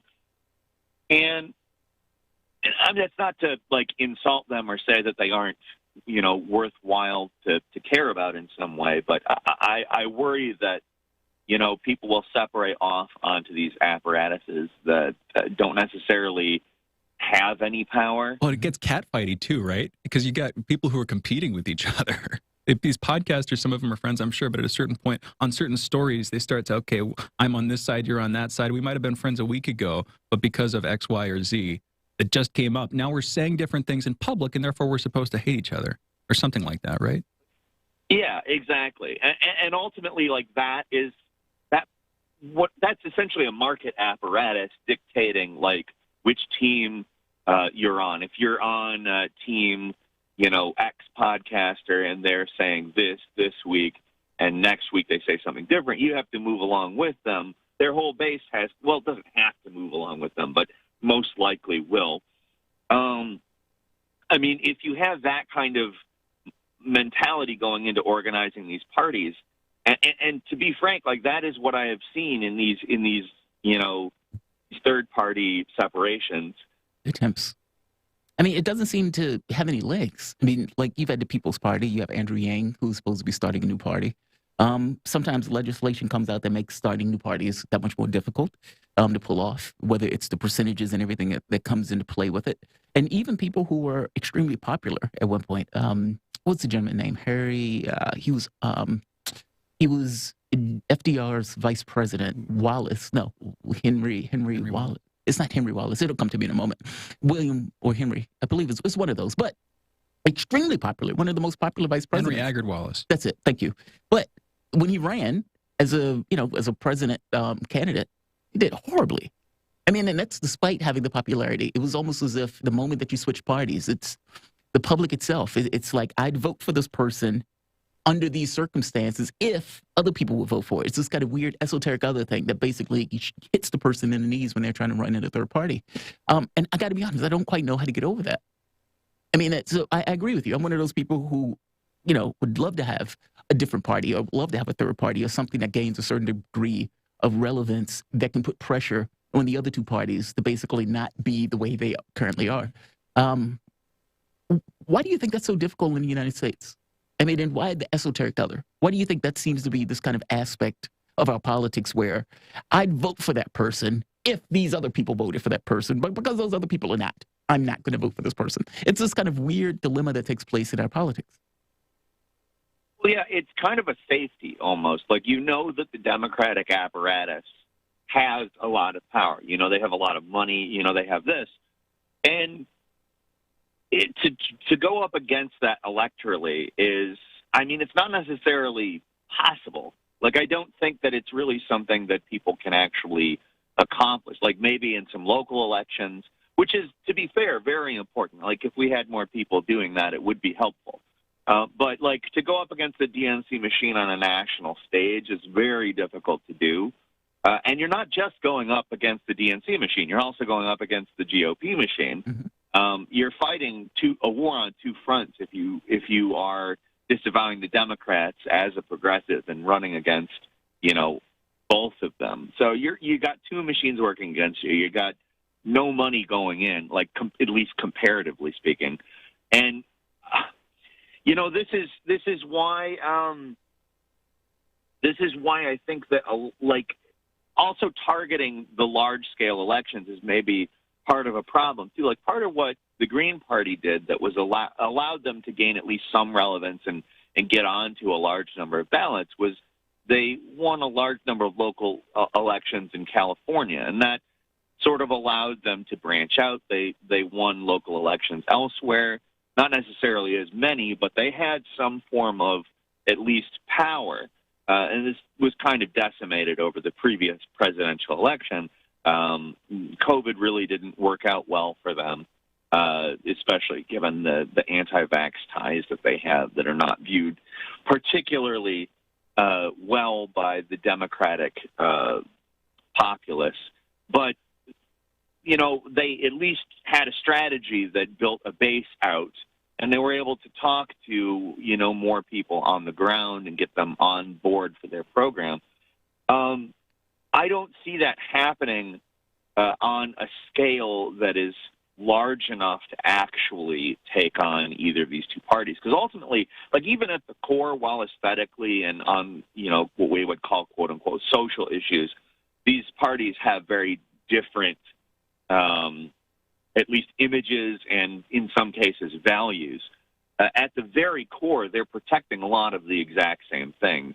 So you do have interest overlap in terms of, big business in terms of a large number of things that, I think that because of the fact that they don't want to be unseated as the GOP or as the Democrats, and then you have some overlap in terms of material interests. You got too much working against you as a third party. Like that's my opinion as to the biggest problem. How to overcome it? I don't know. Can we overcome it electorally? I think is really the question that people need to start asking more so, and that's a question that is very, very loaded if you really get into the implications of it. Yeah, 1,000% agree. Let's move over to Russiagate for the moment. So Sussman gets indicted. Igor Danchenko gets arrested. And papers like the New York Times, Washington Post, many of these guys basically have to do this kind of mea culpa for reporting that they were doing for the last 3 years about Trump and Russia as if it was a flat fact. And despite one plank of that particular bridge falling down over the course of the last 3 years, it seems to be this one that got across. Like, wait a minute, you mean the information that still was being given was basically completely bogus and that this guy was lying to the FBI for political effect? Yes, that is exactly what was taking place. Now, despite that, you had Christopher Steele still doubling down, and you had even the situation with Rachel Maddow bringing on Peter Strzok to basically assuage the beliefs of her followers that, hey, it's not as bad as it seems, with these papers basically repudiating the things that they've been saying for the last 3 years. These guys basically made their careers off of this. And now they have to basically act as if there's nothing to see here, folks, and we're just going to move on as if we didn't fail miserably the American public for the last 3 years. What's your take on this? I mean, this gets to the whole monetized reality thing that you tend to talk about, where when there's a chance for money or when reality to be monetized, be careful with what you're going to get. You're basically going to get something in somebody else's interest that works for themselves. In this very specific case, Russiagate was definitely in Democratic interest and in mainstream media interest. What are your thoughts?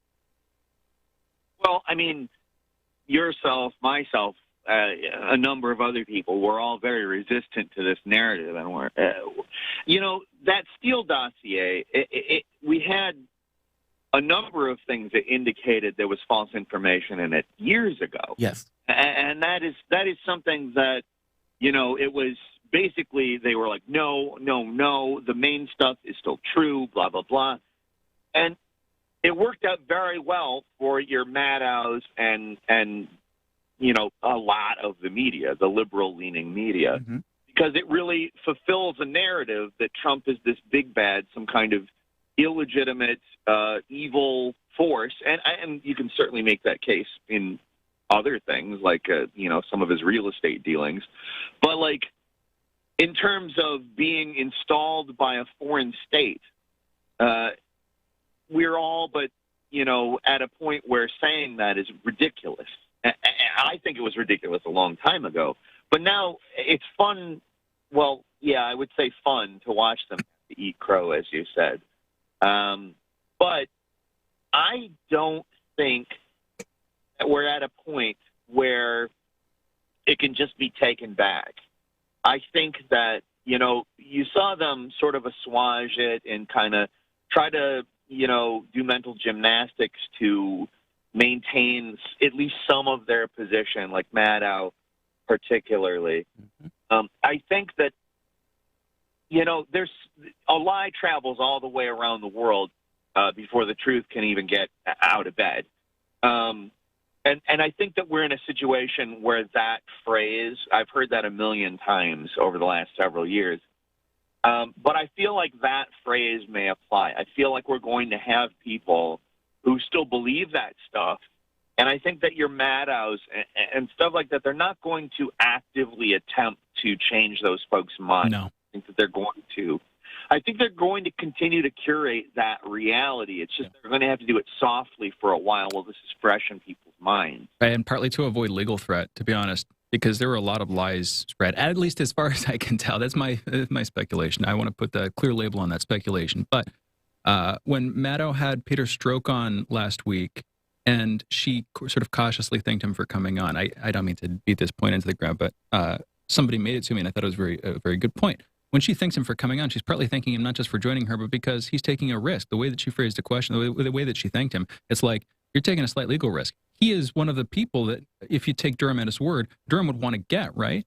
And, you know, and I'm not necessarily, it's sort of a rhetorical question, but my point is, that threat, ostensibly, the whole journalistic profession, even if it's not in a legal sense, free speech protection, absolutely important. The moral threat of the public discovering what they've done and turning on them, they're not going to admit that possibility, which is what they need to do ethically and just practically if they actually wanted to undo all the damage and, you know, sort of disavow themselves from all that reporting. They have to actually educate people and really sort of de-educate people after doing all the brainwashing they did, all of the constant repetition of it. They're not going to do that. But what does that mean? And what does that mean for the Democrats who, when confronted with facts, as they will increasingly be confronted with facts about Russiagate, how Russiagate failed, don't get any recourse or any way to really respond to those with what they're seeing on Rachel Maddow. In other words, I remember back during Russiagate, I would argue with people who were sort of Democrat establishment types, close friends and family, some of them. And we would go back and forth and back and forth. And I think I ultimately won those arguments. But at the time, they were making arguments. Now, if you go into conversations with those people, I don't know what arguments they're going to be making because Rachel Maddow isn't giving any to them, if that makes sense. And I don't know what she can give to them. You see what I'm saying? So there's this sort of collective undoing of the story that I might see happening in public, but I don't know that that's actually going to win over people who are diehard anti-Trumpists or whatever who went all in on the MSNBC line.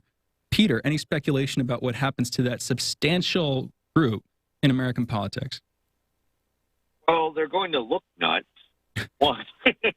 Same as it ever was. Again, they've been doing that for a little while, but go for it. Like, that's not exactly a new thing, per se. But I think what's going to happen is you're going to see them look a little bit more, and I think that they looked this way previously, but I think that it's going to deepen. They're going to look a little bit more religious, a little bit more faith-based. They're going to say, well, I just think that, or, well, I just believe that.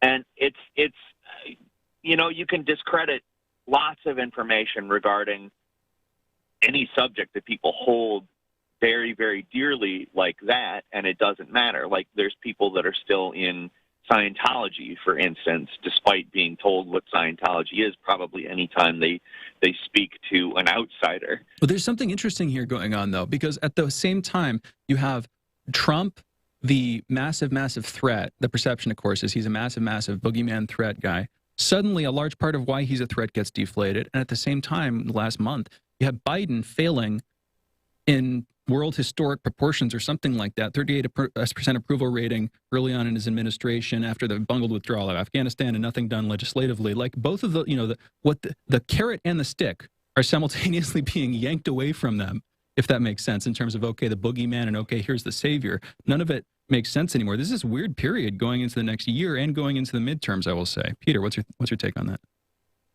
Well, midterms in terms of, and I completely agree with you, that is a very astute observation in terms of, I think, where we are. Like, if you really evaluate what Trump is, he's a boisterous guy with some bad opinions who more or less governed very similarly to mid-'90s Bill Clinton.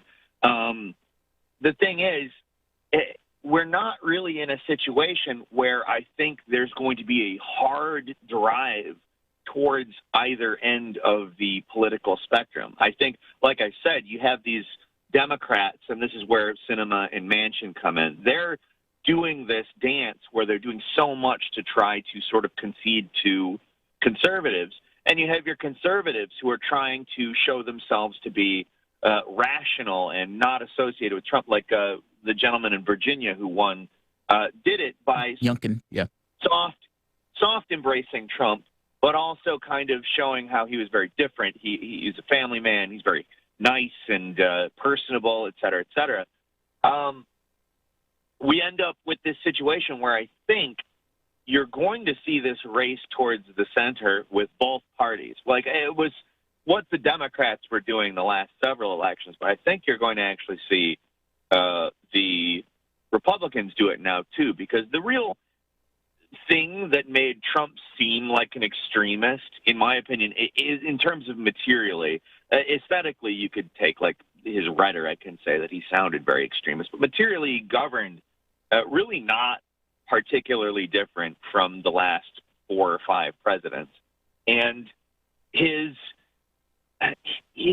was essentially his quote-unquote ties that made him as controversial as he is. And it's not as if he doesn't have ties to illicit sources, but that's more in business dealings than it is in getting him elected.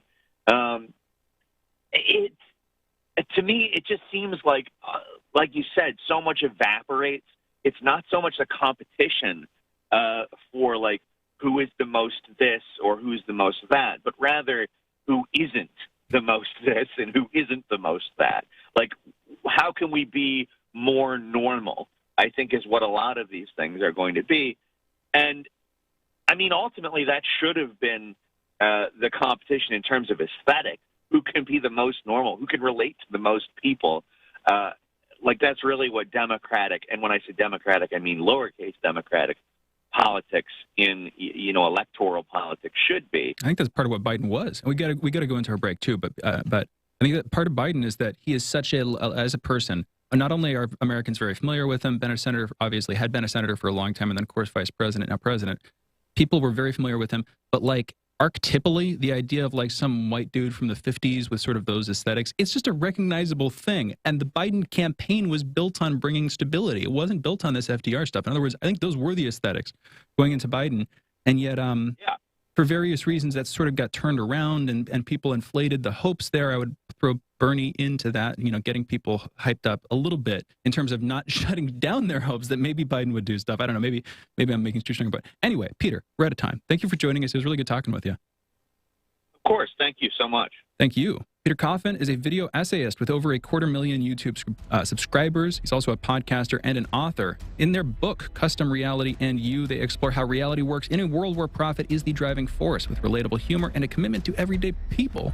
They keep their left perspective fresh, fun, and most importantly, sharp. Follow Peter on YouTube, Patreon, and Twitter at Peter Coffin. Purchase their book on Amazon. You're listening to Fault Lines with Thomas and Stranahan. We're going into a break. Coming back, speaking with Susan Pai about Biden considering giving money for separated and lost migrants and their children.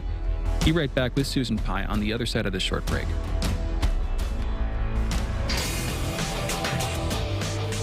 Fault Lines. We are above all the latest developments, and we don't take any sides.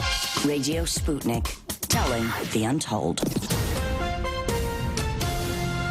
Hi, I'm political analyst Garland Nixon. And I'm political scientist, author, and nationally syndicated columnist Dr. Wilmer Leon. We're the co-hosts for The Critical Hour, airing Monday through Friday from 6 to 8 p.m. Eastern Time here on Radio Sputnik in Washington, D.C. We close out your day with a thorough and hard-hitting analysis of the day's top stories, where we bring in brilliant scholars, authors, and investigative journalists from around the world. And on Fridays, it's panel time, when we do a roundup of the week's most important issues. Join us to keep up with the world's top stories. Enjoy an in-depth analysis. And have a little fun along the way. Listen to our show, The Critical Hour, Monday through Fridays on Radio Sputnik.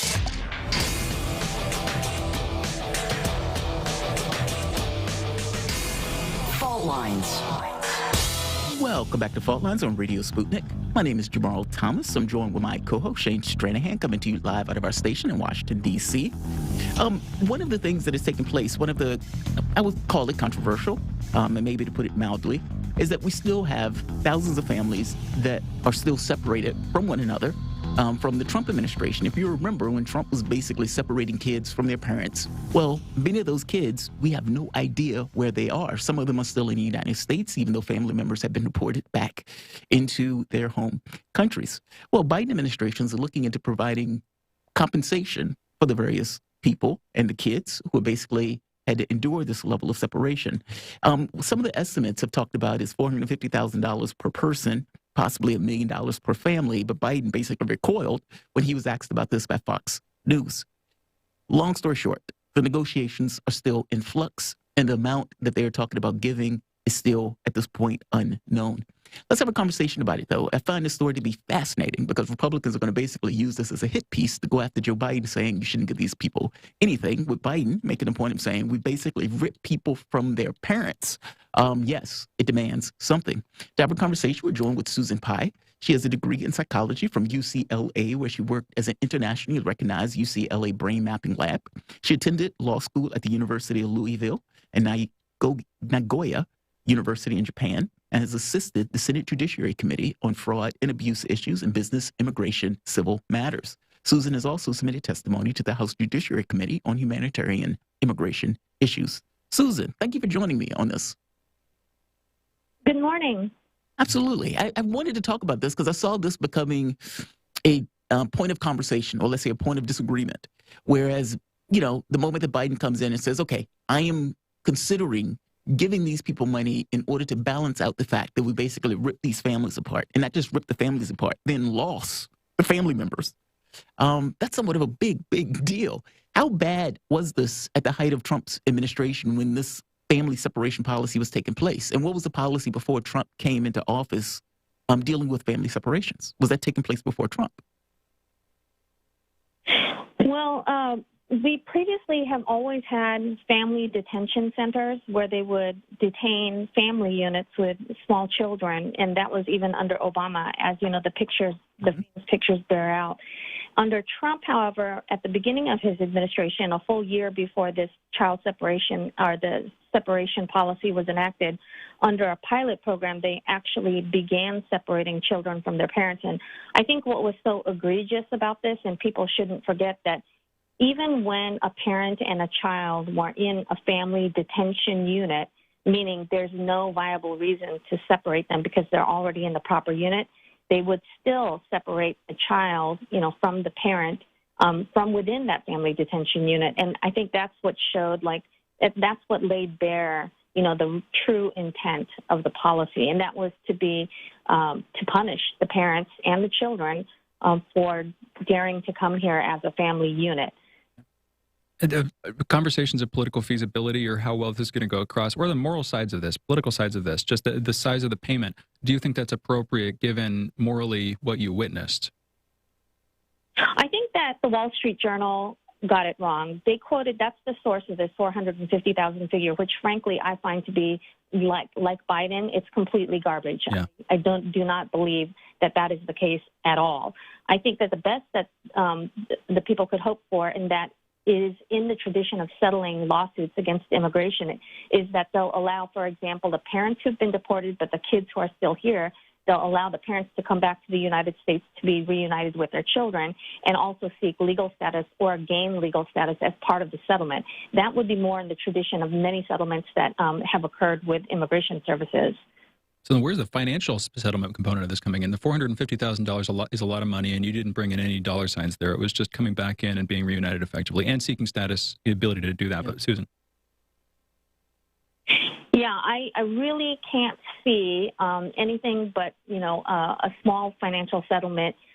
Like I said, in the history of settlements with immigration agencies, I can't think of one where there was a financial settlement, like in a traditional litigation scenario, like, for example, between me and another citizen, we're seeking monetary damages.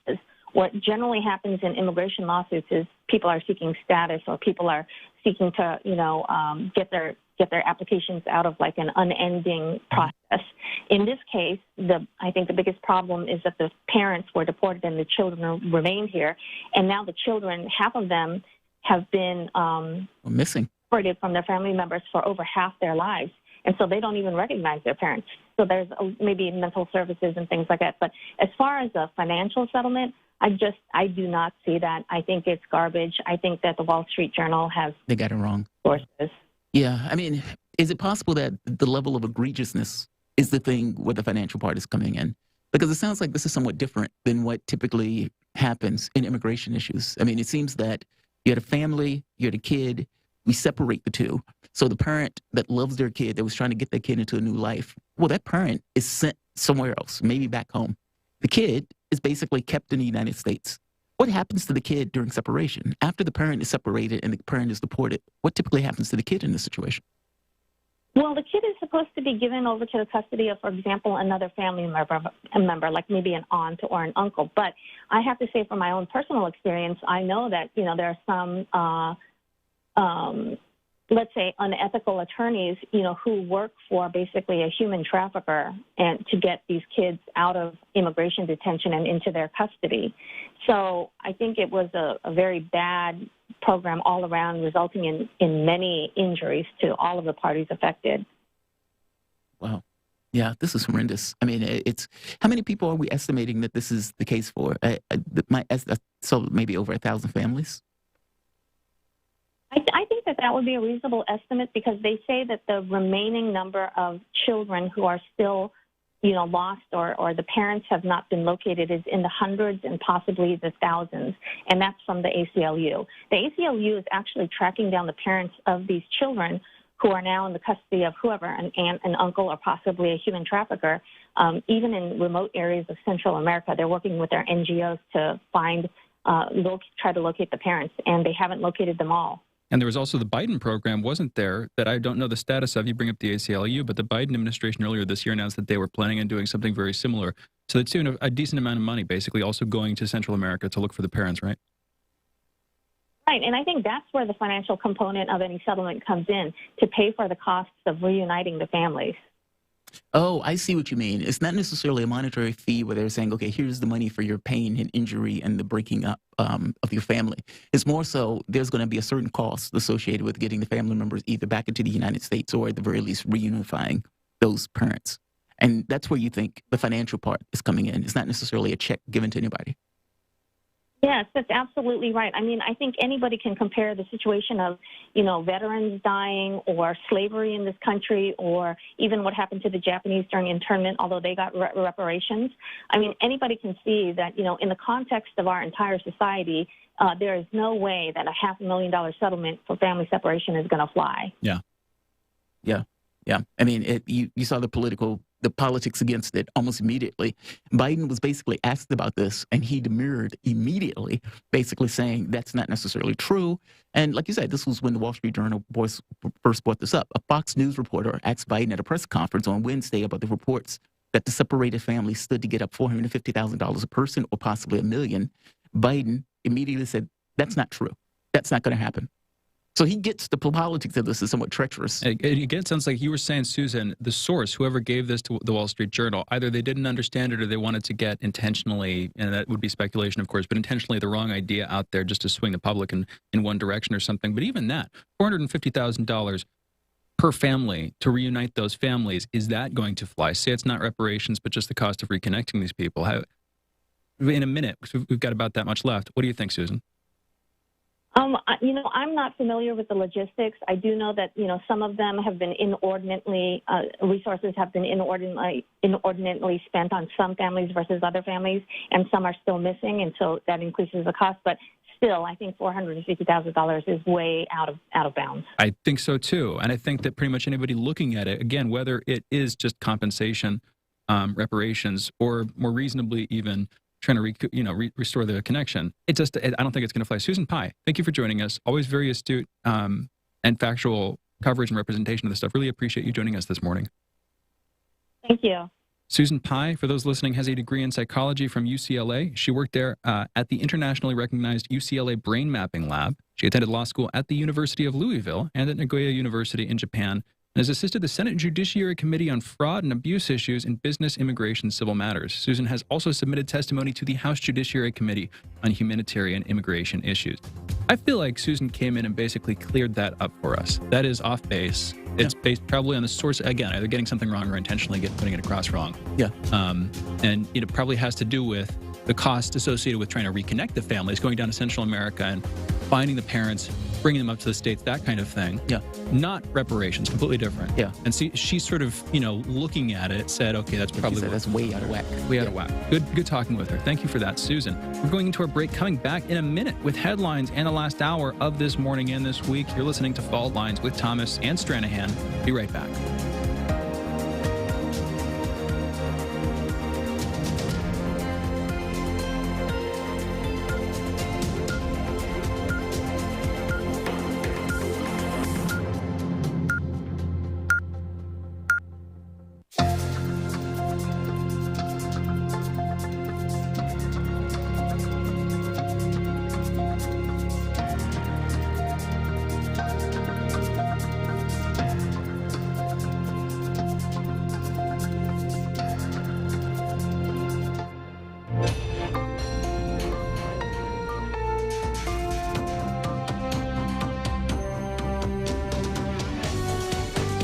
listening to Radio Sputnik. Telling the untold.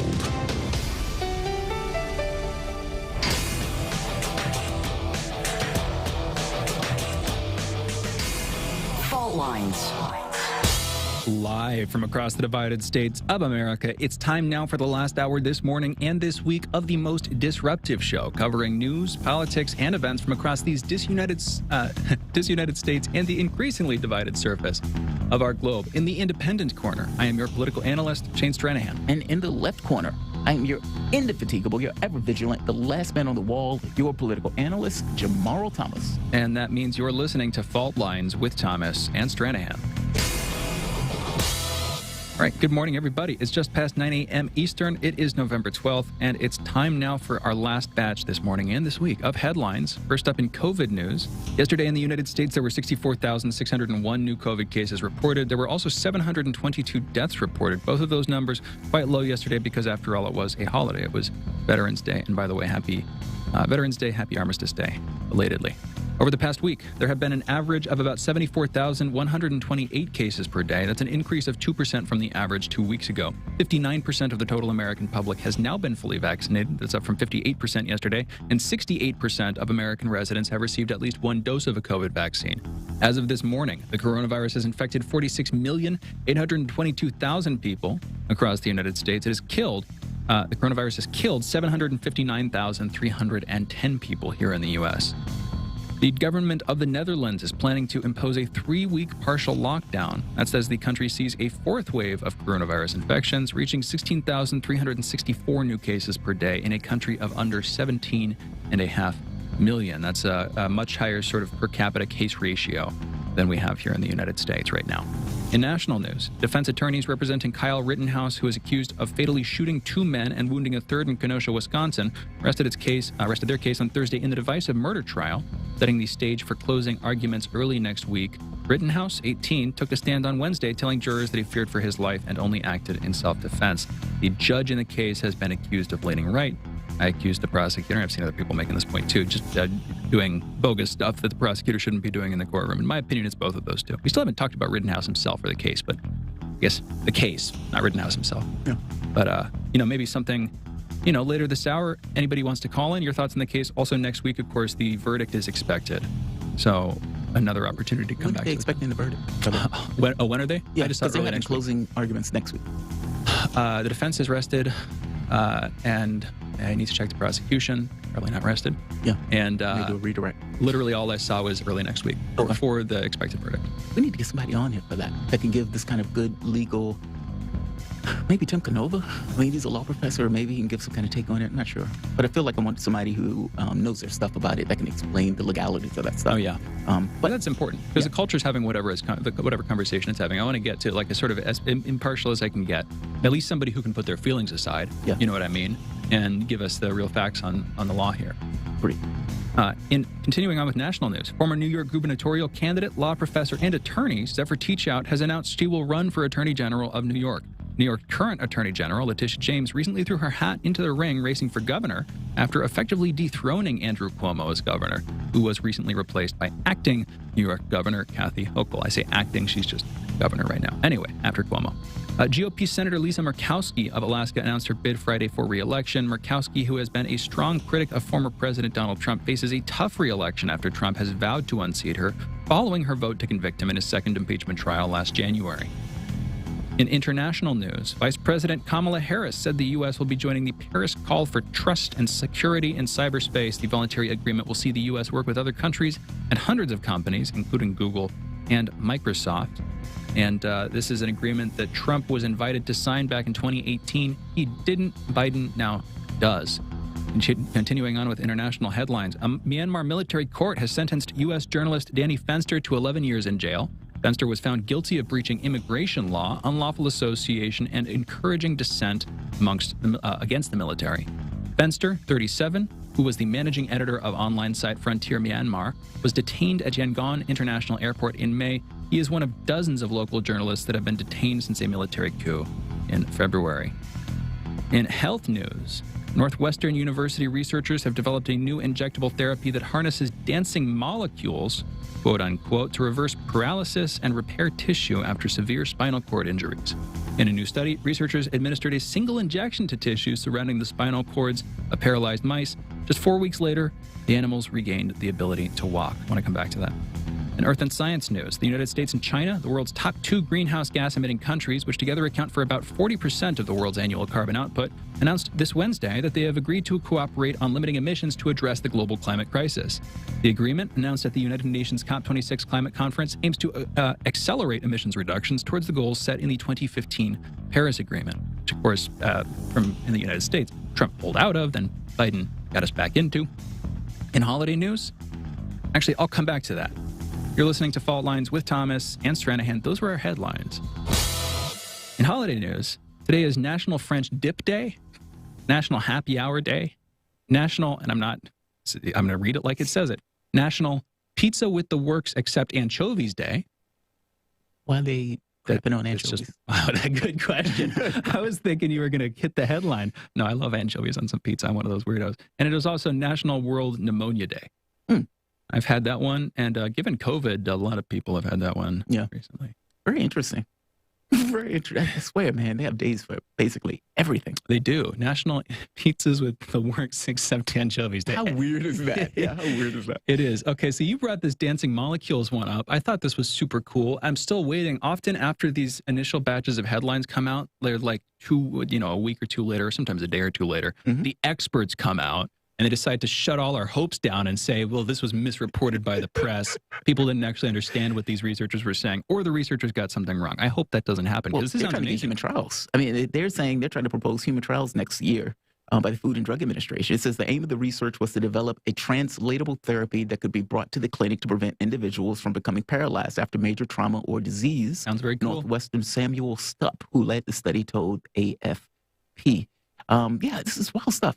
It says each fiber is about 10,000 times narrower than a human hair, and they're made up of hundreds of thousands of bioactive molecules called peptides that transmit signals to promote nerve regeneration. So basically, something severed. Let's say your spinal column severed. And this capacity for your body to basically get signals from your feet to your head stops.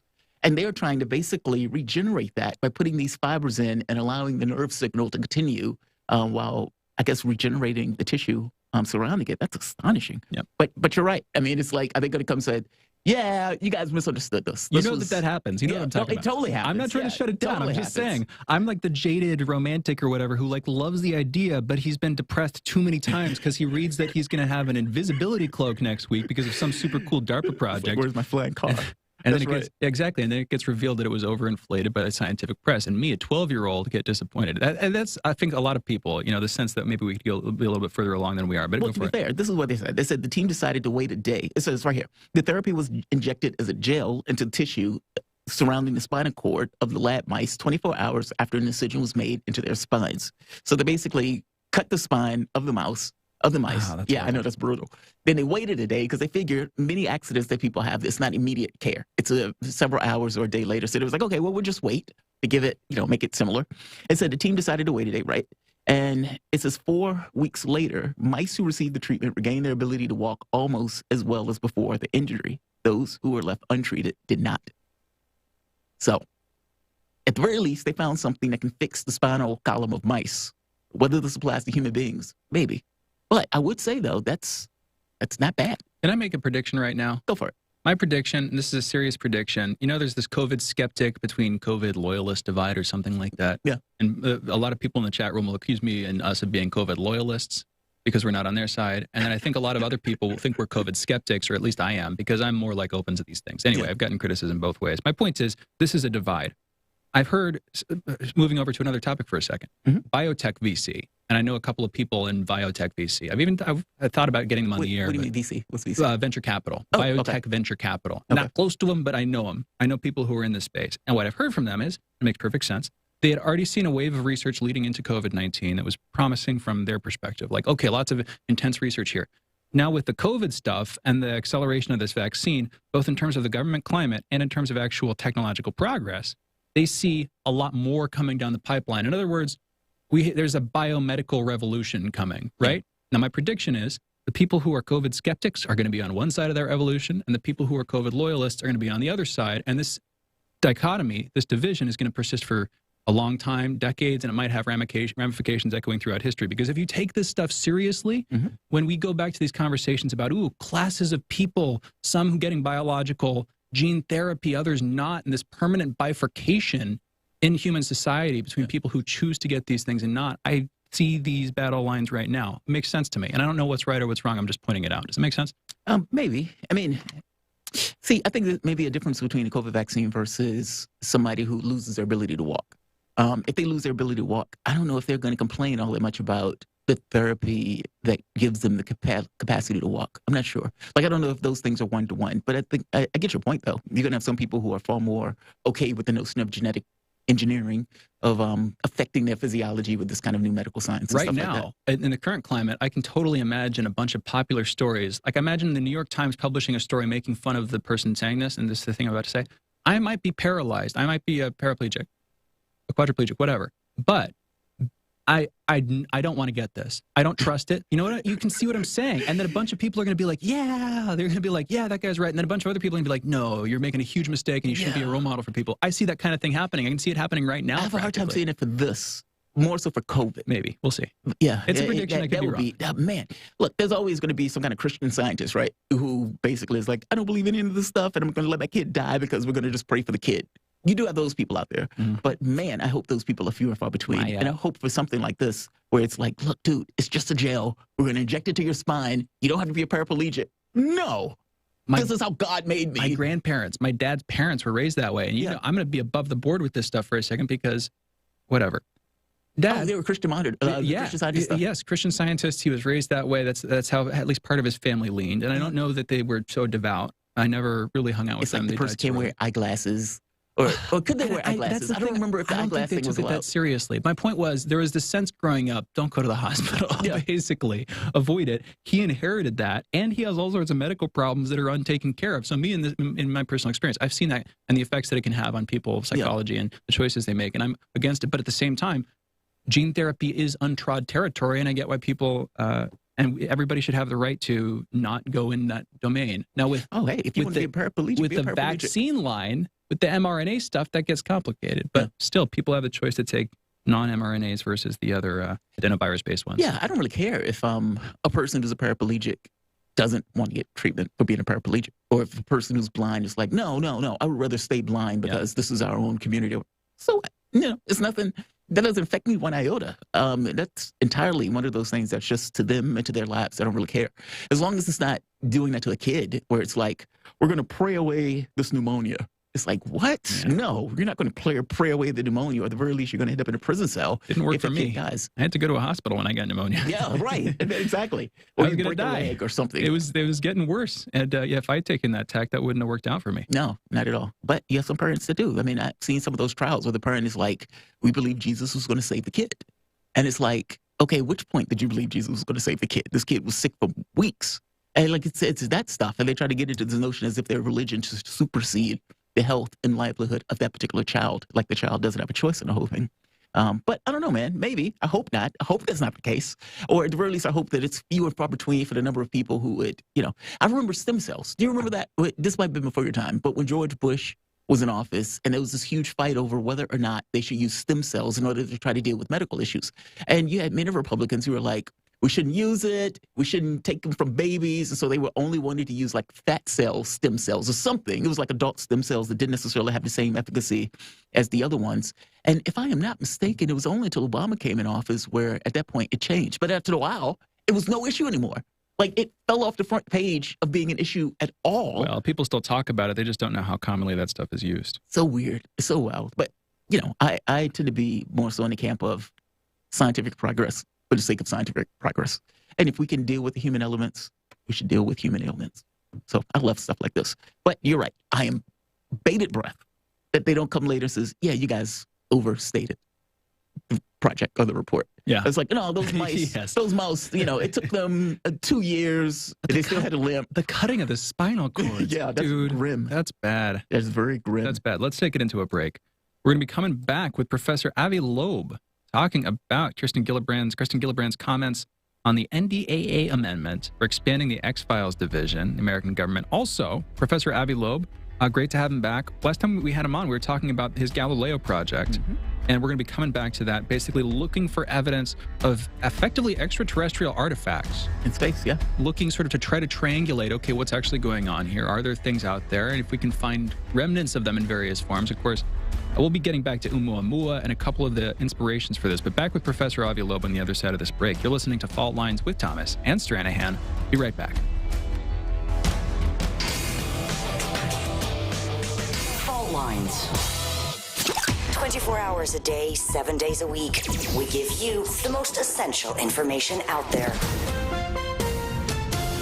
Radio Sputnik, telling the untold.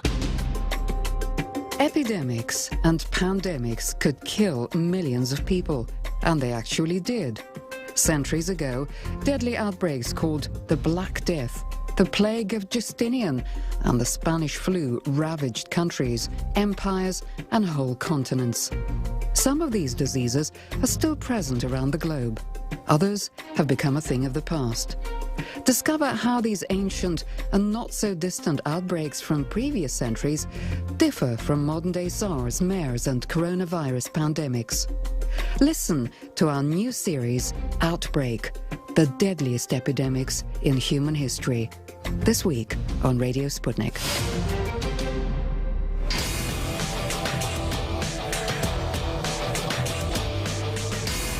Fault Lines. Welcome back to Fault Lines on Radio Sputnik. My name is Jamarl Thomas. I'm joined with my co-host Shane Stranahan, coming to you live out of our station in Washington, D.C. If you guys live in the area or find yourself in the D.C. area, you can catch us on radio at 105.5 FM and 1390 AM. We're also kicking around in Kansas City at 102.9 FM and 104.7 FM. If you guys are digging what Shane and I are putting down, whatever platform you're consuming this content on, give us a like and share that audio or video. If you want to join in on the conversation, you can do so with a chat, a tweet, and of course, you can reach us by phone at 202-521-1320. That is 202-521-1320. Your engagement helps make this show what it is, so definitely don't be shy. And these are the conversations I love. They say I'm a younger man when I talk about UFOs, so let me drop some age at this particular moment. What's taking place right now under the NDAA, the National Defense Authorization Act, is nothing short of extraordinary. You had Gallego, who basically Representative Gallego put in an amendment to expand this notion of the X-Files division. That's basically what I call it. But basically to allow all sorts of provisions for the U.S. government to start monitoring and doing reports on UAPs or UFOs. Christian Gillibrand expanded this to an anomaly surveillance and resolution office that, again, would be somewhat of an X-Files division, but is far more expanded than what Gallego anticipated and what Gallego wanted, including bringing people in from the private sector, Galileo Project, to basically assist in the government procurement of information on this subject.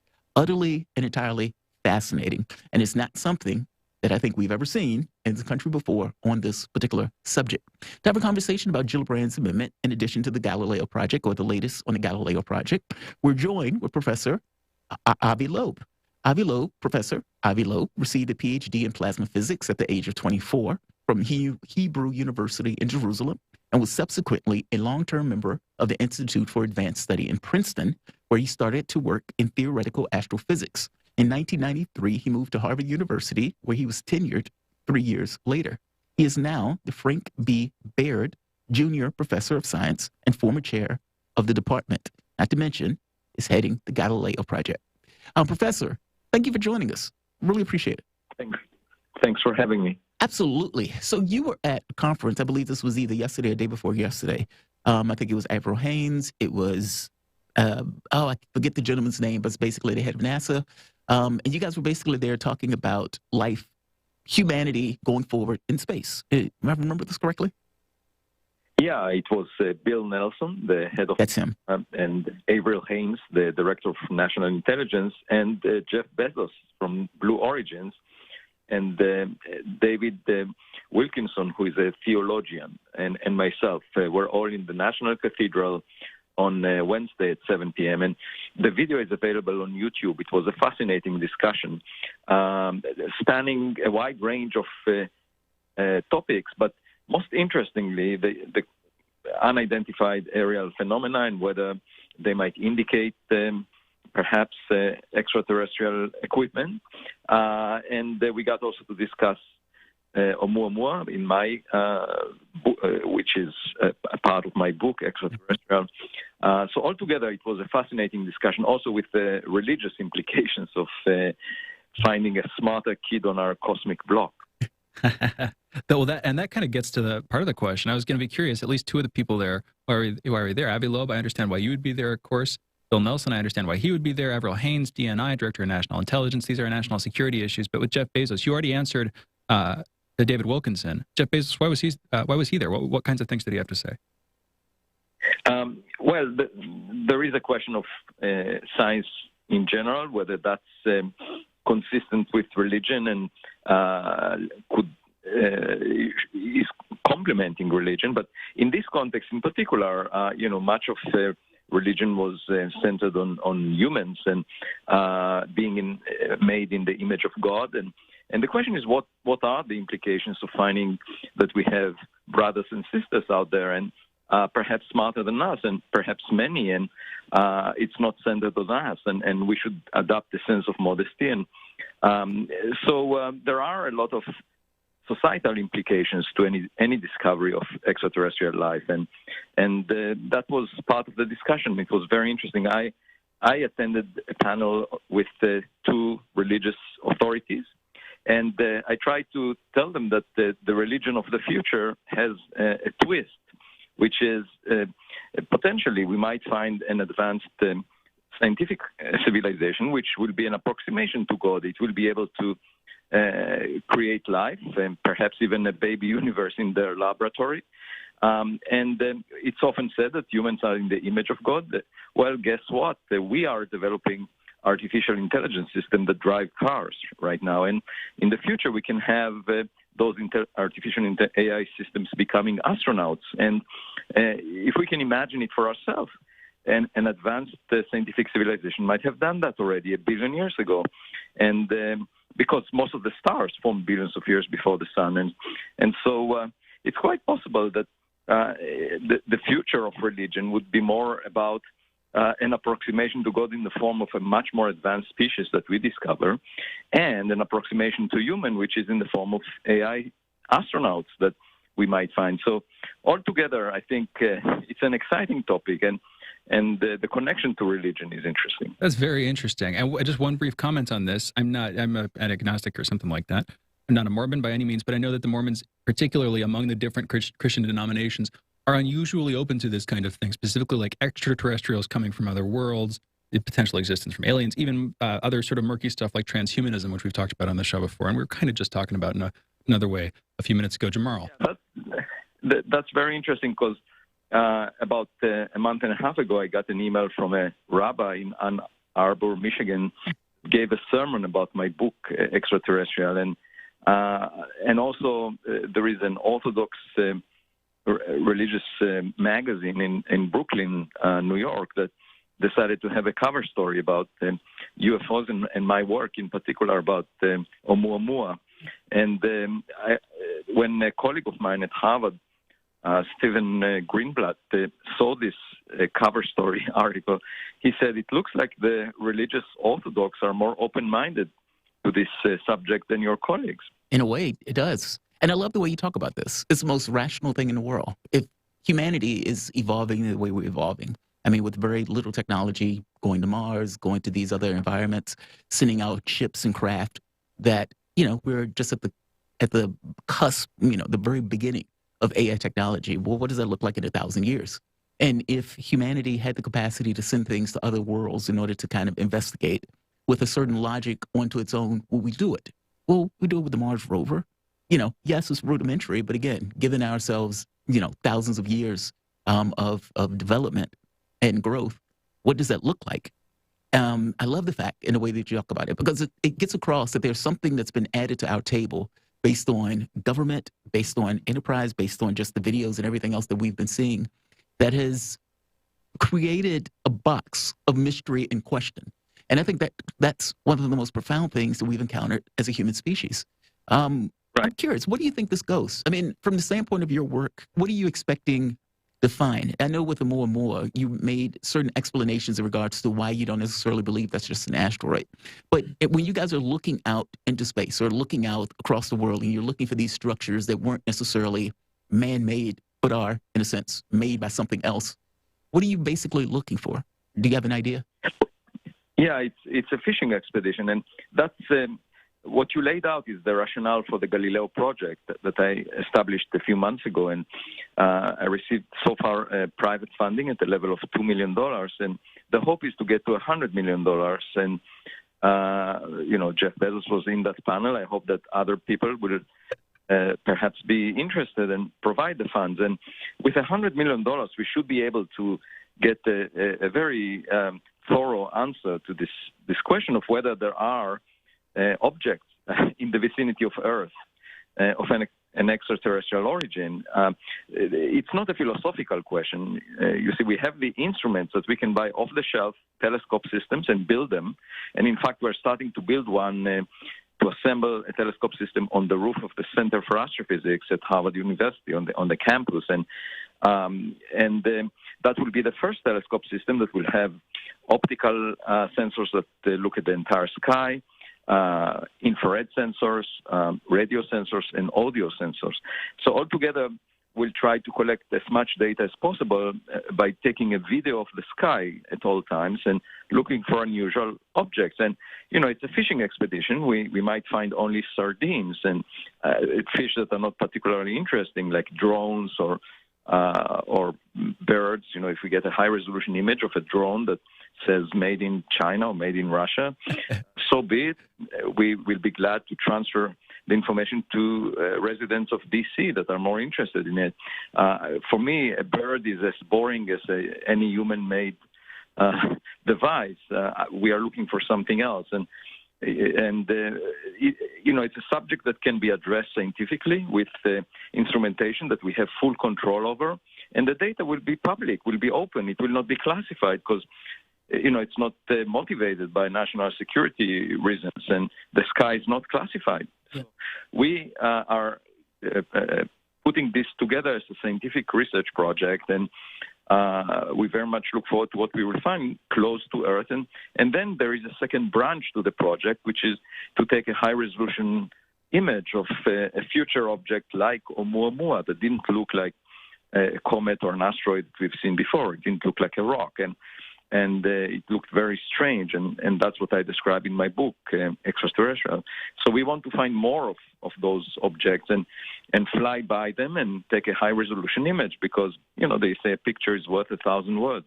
In my case, a picture is worth 66,000 words, the number of words in my book.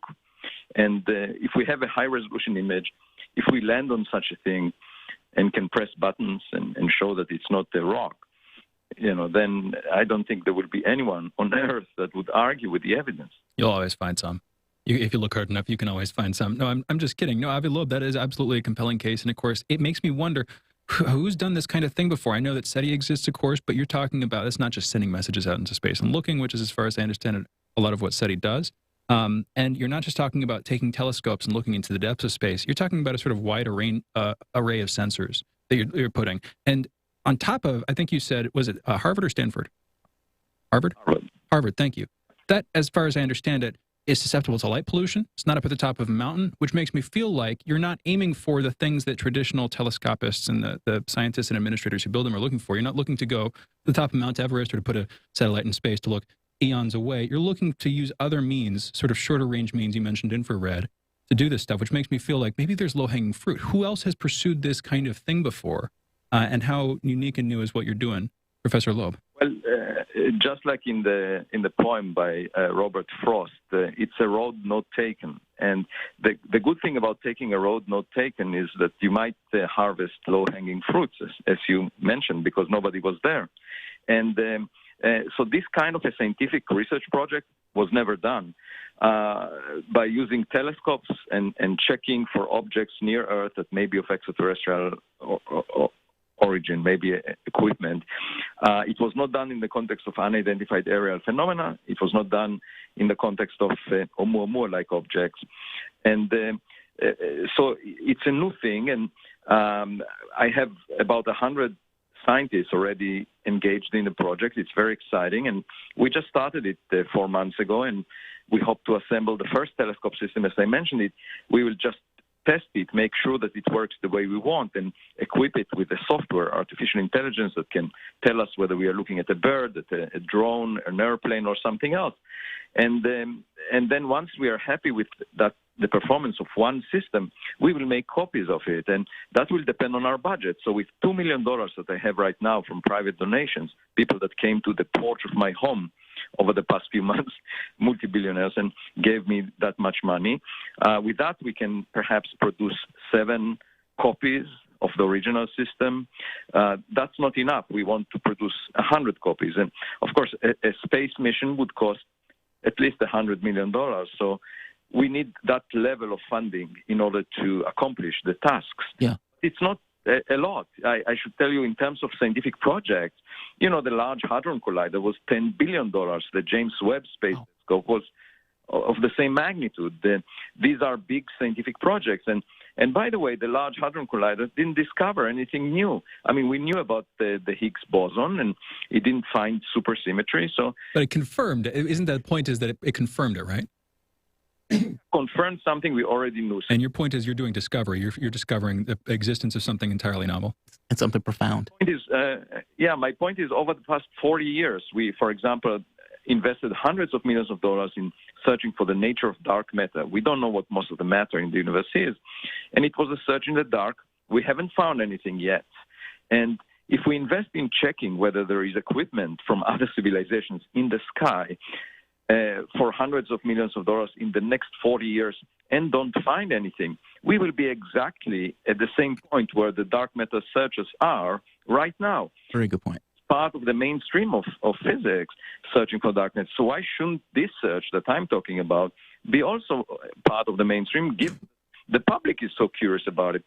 So I'm appealing to the private sector for funding, and I very much hope that we will get the $100 million. 1,000% true. Especially when you get into a situation where you're seeing videos, you're seeing governments come out saying, hey, we're going to release some of our files and some of our information. If you're going to Brazil, Operation Saucer, even in Russia, the UK, France, all of these places have their kind of engagement with something that they're basically saying, this doesn't look like us. Meaning, it's not just, this kind of mathematical equation that gives you this notion of dark matter that you're trying to confirm. It's actually an anomaly that your world is dealing with and grappling with. And it has so for the past 80 or 90 years. And in this kind of new day where we're in, where these guys have basically said, yes, there's a there to it. Yes, it represents technology. And no, we don't think it's Russia or China. Well, at that point, that seems to give more of an impetus to try to get to the answer or to whatever that means at that point. I totally agree with you on this. One more point, and this was one of the things that made me think about you, because I thought, wow, he's doing great work. So Christian Gillibrand, she wants to create an anomaly surveillance and resolution center. She will require the intelligence community and the Department of Defense to formalize their handling of the UFO phenomena. The new anomaly office would have access to resources and capabilities across the government and military. The office would engage in information sharing with allies. That means basically other countries. The UFO reporting by government or military personnel would also be moved to a central repository with reports, including adverse physiological effects, meaning basically what happens to the person when they're engaging these craft. In some cases, people have gotten ill. You also have the office will be supported by a new aerial and transmedium phenomena advisory committee made up of both government and the private sector. And that private sector is basically you. So it says 3 members of the committee will be selected by NASA's administration and 3 by the head of Harvard University's Galileo Project for systemic scientific search for evidence of extraterrestrial technology and artifacts, presently led by Professor Avi Loeb. You've made it, sir. You've made it. That's awesome. So have they met you with this? Have they contacted you about participating in this particular project that they're talking about adding to the National Defense Authorization Act? Well, no, that's remarkable. You see, I didn't do any lobbying. The same happened with the private sector funding, that people came to the porch of my home, asked me questions about my book, Extraterrestrial, and within a few weeks I had $2 million. And these things happen by surprise, and I did not expect them. I didn't go to Washington to lobby for this, and I'm very pleased to see the Galileo project mentioned in the Gillibrand's amendment. And of course, I support it very much. I think transparency will be good. The Galileo project is engaged with open scientific data. We don't want to deal with classified data because that would limit our ability to act as free scientists. If we cannot share the information with other scientists, we cannot publish in peer-reviewed journals. And the way science is done is that the data is open to everyone and everyone can understand what's going on. It's not, and of course, one can easily understand why a lot of the data that the government owns is classified, and that's because it was collected by classified censors that the government should not disclose. And as a result, the data itself is also classified. But my point is the sky is not classified. Yeah. Astronomers are looking at the sky all the time. So it's just that scientists in the past ridiculed this subject, and astronomers look through telescopes at very distant sources of light that hardly move on the sky. We want to track objects that we can see moving, and that was not done. Astronomers ignore such objects that are close to their telescope. If a bird flies, they just ignore it. And so we are doing something different, and we are using, and it requires different instrumentation than was used in astronomy, a different analysis of the data, different software that we have to use AI and machine learning algorithms to track the correct things on the sky. So all of this is new, and I should say we have an exceptional team of scientists involved and very enthusiastic about it. And the Gillibrand amendment is basically testimony to the trust that the public and perhaps the political system in Washington has in science pursuing this subject. And I think not much progress was made in the past because of the ridicule. Yeah. That's a psychological factor. Just people were afraid to speak out. I'm not afraid. Yeah, the D&I report hit that specifically, saying, the giggle factor is a problem. It's adversely affecting our ability to do research and bringing people and the right minds in to do that research. I mean, even this kind of, the way that they were cutting when they were going back, meaning the report that they passed in was only limited to only a few years. It wasn't necessarily going all the way back to, 80 years ago with some of the big items that took place. But I just want to confirm something. This amendment has been getting a huge amount of press from people basically patting Gillibrand on the back, saying, great job in doing this. But she never confirmed, or nobody from government confirmed with you at all that you would be on board for doing this. I mean, granted, I accept that you are. But it seems that if they were going to put this in an NDAA, it looks like they would have contacted you first, giving you a heads up saying, hey, are you willing to work with us and our team in procuring information or, let's say, research on this particular subject matter? That didn't happen. Didn't happen, but I should say, great minds think alike. You don't need to speak with other people as long as you think you have common sense. And I should tell you, like, when I attended at the National Cathedral on Wednesday, the event, there were, 4 distinguished people in addition to me on the panels. And when it ended, there was a long line of people, I would say of the order of 40, 50 people standing in line, waiting to tell me how appreciative they are of the effort done by the Galileo project. That was amazing to me. I mean, people came all the way from Florida, New Jersey, Boston, New York City, just to come and express their appreciation, meet me in person. That was the first event that I attended for the general public since the pandemic started, and it was in Washington, D.C. I went there. I didn't anticipate that. It was completely spontaneous. So once again, nobody alerted me in advance for that, but people came to show their appreciation. And I think, as long as you do the right thing, you don't need to coordinate. You just have support. I still feel like they might have wanted to talk to you, but the appreciation that I hear you got there, completely justified. I'll set briefly up like this. In the dynamic between Jamarl and I, he is more the Mulder, I am more the Scully. I'm more of the skeptic on this set of issues, and yet I'm gonna say it. Thank you so much for getting this stuff out there. I might be a skeptic when it comes to specific facts, but what I never like seeing is valid questions getting asked and getting dismissed by, frankly, out-of-touch elites. However you want to portray it, that's kind of how I see this dynamic here. And I think that we've spoken a couple times with various people in the UAP investigation community. MUFON, a big organization. We've had on Tom Whitmore from MUFON. MUFON, I would say, is a sort of outsider organization by their own sense. Now, they've gotten more acceptance, they've gotten a lot more success, but they've been trying to break through for a long time. You, Institute for Advanced Study, which I'll come back to briefly, I would call you, and I don't mean to put you on too much of a pedestal, I would consider you an insider. You're on the inside, which means the fact that you're speaking out about these things and taking those risks, and I'm sure taking some arrows, means you care and you're brave and you deserve the props you're getting on this one. On the Institute for Advanced Study in Princeton, who you were there from 1988 to 1993, just briefly on that. John von Neumann, I would think of like as the earth-shattering genius of the mid-20th century. He's at the front of the pack. There were a bunch of other scientists, academics associated with that institution. And that was 1930s, 1940s, 1950s, a healthy time, I would argue, for science. And at the time, I remember, I can go back and read it, speculation, not just about artificial intelligence, things that are coming back, but about the existence of aliens was a subject of rampant talk. It didn't seem like the kind of thing that the establishment rejected, but it seems like they have since then. It seems like there's been this turn, and it's starting to turn back. And speaking to you as somewhat of an insider again, I'm curious, what do you think of that turn? What do you think it was caused by? What do you think of what's happening with it now? Professor Loeb. Yeah, so I'm not an insider. The way to think about me is more like the kid that says the emperor has no clothes, in the sense of the ridicule in the scientific community makes no sense. That's what I'm saying. Here, the emperor is the scientific community. And I just say, this is a subject of great importance to humanity. We can make important progress by using scientific instruments in addressing it. And it's not more speculative than some forms of dark matter.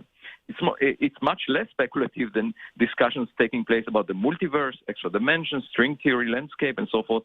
So physics right now is saturated with things that are far more speculative. And here is a subject that the public cares a lot about. How can we ignore it? So I'm just saying it's a matter of common sense. I'm just like the kid saying, look, this ridicule should be eliminated. We should address it scientifically. That's it. Now, with respect to skeptics, I should tell you that I established a relatively broad tent, and I brought into it skeptics as well, because I believe that it's important to listen to people that have doubts, and then the evidence will convince everyone. We want to be convinced by evidence, we'll be guided by the evidence. So everyone would agree at the end, if we have good enough data, if we have a high-resolution image of a UAP, of an unidentified aerial phenomenon, we can get a megapixel image and see an object that, doesn't look like it's human-made. I think everyone on the team and everywhere else would agree to it. So there is no need to avoid something. It's not a political discussion or a philosophical discussion. It's a discussion that should be guided by evidence. And let's go and get the evidence. It's a fishing expedition. Now, the one thing about fishing expedition I should tell you is a story about a fisherman that came back from a long trip and said that I discovered the new law of nature, that all fish are bigger than 2 inches. And someone asked him, well, what's the size of the holes in your fishing net? And he said, 2 inches. So very often, what happened in the past, if you ask me in the days of Enrico Fermi, von Neumann that you mentioned, and so forth, is that the fishing net had 2 big holes. We just didn't have the instrumentation that allow us to get high-quality data. Just about 5 years ago, we had the first survey telescope of the sky that can detect an object the size of a football field by the reflection of sunlight from it. That's Pan-STARRS in Hawaii.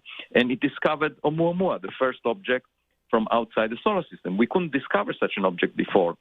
So you can't just sit on the sofa at home and say, nobody is knocking on my door, therefore I don't have neighbors, because that's very presumptuous. You have to look through the windows with good enough instruments and you will find your neighbors. Professor, you are a breath of fresh air, to put it mildly. Sometimes we try to get physicists on here to have a conversation about this topic, and many have demurred, not necessarily wanting to have to talk about it and everything else. And look, I agree with you full-throatedly. This is a fascinating issue. You can't have a situation where your military or your government, where all of these elements of the intelligence services have basically come out saying, yes, there's actually a there. And then to go further, showing that there's some kind of relation with nuclear weapons. I mean, even in Gillibrand's document, one of the things that comes up has to do with, she wants to know how frequent do UFOs find themselves around, nuclear power plants and nuclear facilities and these type of things. I mean, this is some pretty extreme stuff that we have basically a sitting member of Congress pushing forward. And I have to think that on some level, your push for this and your openness to be able to investigate, to put, money behind the investigation and everything else, not to mention good common sense behind it, on some level, it emboldened her for this. Meaning it gives her cover, it gives her distance for her to be able to do this. And the fact that your name was added into it gets across that she definitely was aware of your work and what you were doing. So, Professor, thank you a lot. Big time. Yeah, thank you. I appreciate it. It may well be the case, and I just didn't realize how well known is the work. And because, when I came out of a taxi in Washington, D.C., someone immediately approached me and asked me for a selfie because they recognize my name and the way I look. And it's a big deal. It's an extreme deal. I mean, we're talking about, I can't necessarily think of anything else. We're talking about basically a new era in humanity. If you find something that is a smoking gun for some kind of previous civilization, or something is caught, or in your work with, let's say, government sources, some information is pulled out that gets across as a flat fact. This is, this is a true thing. From like flesh or from air to lungs, like that would be massive. And so, I wouldn't necessarily undercut your role in this. I think it's pretty significant. Thank you. The voice that you guys are listening to, Professor Avi Loeb. He received a PhD in plasma physics at the age of 24 from Hebrew University of Jerusalem, and was subsequently a long-term member of the Institute for Advanced Study in Princeton, where he started work in theoretical astrophysics. In 1993, he moved to Harvard University, where he was tenured 3 years later. He is now the Frank B. Bard Jr. Professor of Science and former chair of the department, not to mention head of the Galileo Project. You guys are listening to Fault Lines with Thomas and Stranahan. We will be back in a moment with the wrap.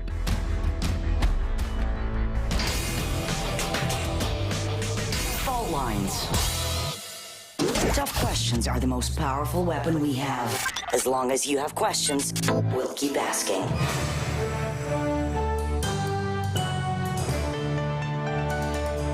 Radio Sputnik. Telling the untold. So, Sean, what do you want to talk about today? Well, Bob, that's easy. I want to talk about the need to stop the development of self-driving cars. Again, Sean, you're driving me nuts. I think the self-driving car thing's already out of the gate. No. It's never too late. See, now the leading experts in the field, just pick one, whichever one, leading experts have repeatedly warned us about the dangers of artificial intelligence. Look, I'm telling you, man, we have to stop the robots by any means necessary. I see what you did there. Yep. Tune into our show By Any Means Necessary daily from 2 to 4 p.m. Eastern Time on Radio Sputnik. And don't forget to call in at 3:20 p.m. to our studio number 202-521-1320. And if you miss us live, check us out on SputnikNews.com, Spreaker, iTunes, iHeartRadio, Spotify, or wherever you listen to podcasts to stay up to date on the latest political, social, and economic movements shaping the world around us.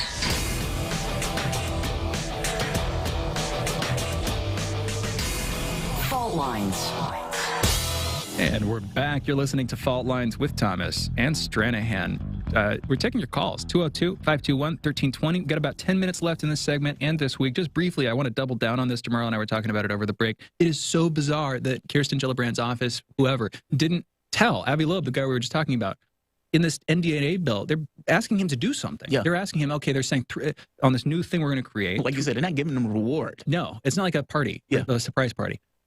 Bill Nelson's supposed to select 3 people for this new committee. Mm-hmm. Avi Loeb, the professor we were just speaking with, is supposed to select his own 3 people. Right. They're assuming that he's going to do that, and apparently they never talked to him about it. And I think literally until he heard it from us, I don't want to speculate too much, but I think that was the first. So weird. That's so weird. So weird. You were basically saying we're going to create an entire new government office. Exactly. New government office. And part of that office is going to be, what is it called? The Anomaly Surveillance and Resolution Office. Okay, fair enough. And there are going to be certain things like transmedium devices, everything else. Again, great. And then but when it gets to the part of saying you're going to get NASA to choose 3, okay, well, NASA's under the government, so fair enough. That's not that big of a deal. But when you're going to a private institution saying we're going to get the head of this private institution to do this, and the guy's like, oh, yeah, I never talked to her. I never talked to her. That's so weird. That's so weird. But like I said, maybe it was one of those things. She was waiting to see if she was going to get support or bipartisan support to put this provision in. I don't know. I don't think a phone call is all that difficult to just be like, hey, just want to see if you're interested in this. No. But he graciously took it. I don't want to, we just spoke with him, but it sounded almost like he was like extra happy once he heard that. As you would be. It's like, wait, what? You telling me that? but the point is, it shouldn't have been us that told him, assuming that's what actually happened there. The office would have touched base. You think so? Seemed the most natural thing in the world. You get Tarif calling in from New Orleans. And again, 202-521-1320 is the phone number. Tarif, you're on the line. What's on your mind? Thanks for taking my call, gentlemen. I got 3 comments. First, I'd like to say hashtag free Julian Science, free Dungzinger, and hands off Haiti. My first comment is good news for Stella Morris and Julian Science. Getting married. She will be getting married to him. She will be getting married to him. The prison system over there is going to let them marry. So hopefully before the year is out, they'll be married, and she'll become a Science, Mrs. Assange. So that's a good thing. So that's from us constantly pushing and protesting. And we got to keep the fight up for Julian Assange and WikiLeaks, My second comment is dealing with the Schindler Institute was basically censored over the weekend because they're going to have an international broadcast of talking to people from different parts of the country. I think from Haiti, maybe Syria and China, like they did last time. And YouTube censored them. So that's crazy. As censorship still moving along with Facebook and YouTube and Google, it's crazy. My last comment is dealing with, I was listening to Rogue News, and he's had these guys on there, Matthew Atwood and Jacqueline Flores, and they was basically talking about how you have the surveillance state. It seems like it's becoming stronger, right? It's tightening up the grips on us.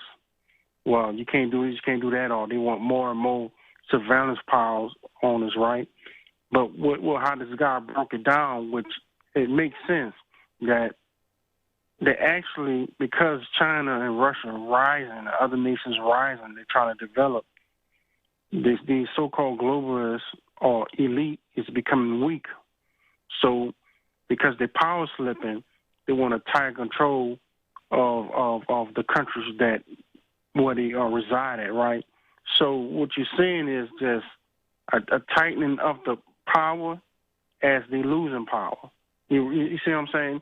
So it's like, basically what they were saying, continue to protest, continue to push for social programs that are going to hit people, continue to be active in the community, but at the same time observe, because you're going to see them constantly, their power slip, because what they're doing is an act of desperation. So it's a sign of weakness of what they're doing by trying to be more and more, have more and more power over us.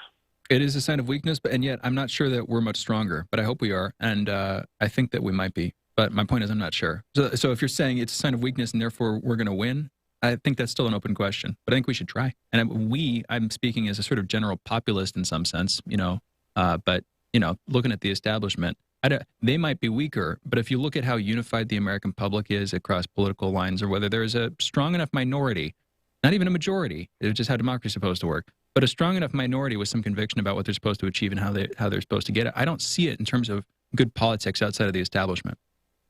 But maybe that's too I don't know, dash of water or something.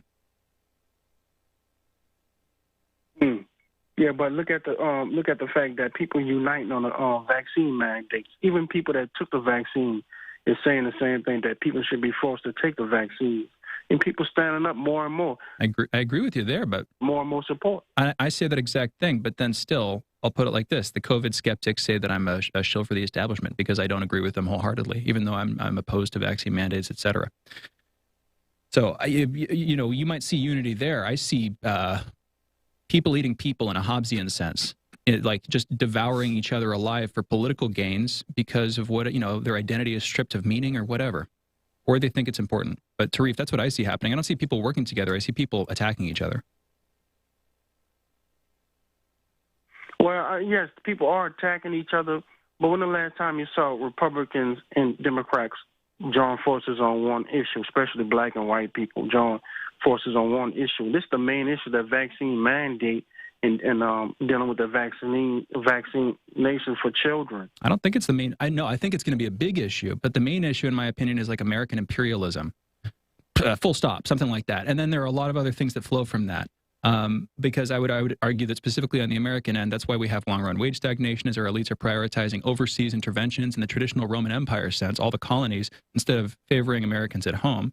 But the vaccine mandates, in what sense are those the biggest issue that people should rally around? I don't see that being the thing that gets America out of the hole that it's in. No. I mean, 50-60% still agree with the mandate. Even in Virginia. And that's with Youngkin winning. Yeah, but it's a starting point.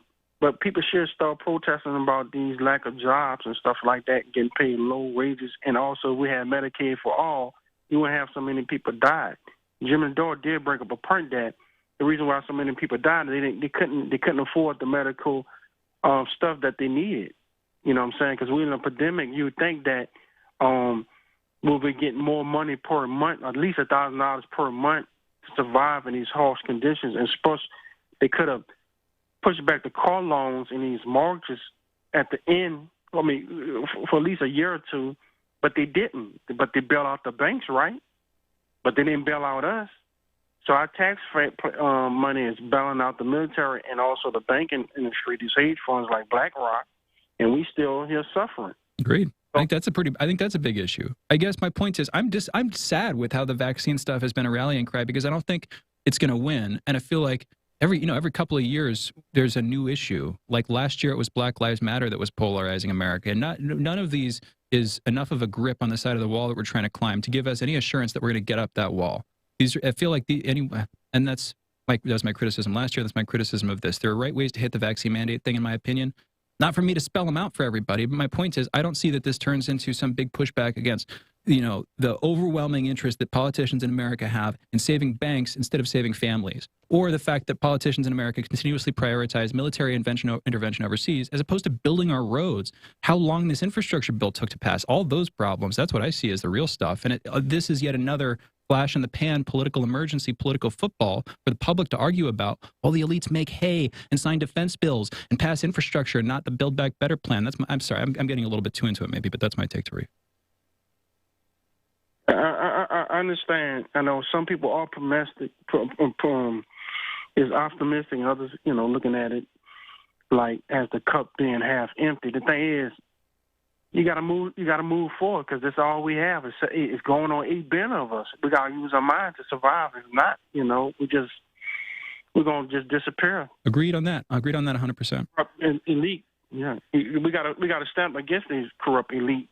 They basically got hooked on their own lies, and so we got to wake them up to reality that hey, our opinions and our matters too. That we can invent too, we can be imaginative, we can create things and stuff like that. Got to show it. We got to show it. We got to do it. We got to produce some stuff. I don't know, Tarif. Thank you for the call. We're about to go out here. Thank you, Jamarl. What do you think? I'm more cynical on this stuff. I don't see the turn. Because I don't see the turn. Well, 2 things. I don't necessarily believe the vaccine mandates are going to be a big selling point one way or the other. You get 50-60% of the public that says, yes, we agree with these, even if they don't necessarily like it. Mostly, they still basically agree. As for the other items, yeah, I agree with Tarif on a lot of that stuff. I mean, when you're getting into people not necessarily having jobs, people not necessarily in healthcare. I mean, think of how weird it is that Biden is putting out a plan, what, 3.5 trillion or 1.75, whatever he's trying to push. The plan that has the most support is increasing healthcare, meaning ensuring that people have, either Medicare for all or at the very least expanding healthcare to cut down on the cost of drugs and everything else. That's not in it. So it's like even in situations where it's what the public clearly wants, the public still doesn't get what they want. Yeah, this stuff. I hear you. No, I agree with him. I hear you on that one. I hear him on that one. We've got to close this one out, and we're going into a weekend, of course. I hope everybody has a great weekend. You've been listening to Fault Lines with Thomas and Stranahan. We're going into our break. We'll be coming back on Monday at 7 a.m. Eastern. See you all on the other side.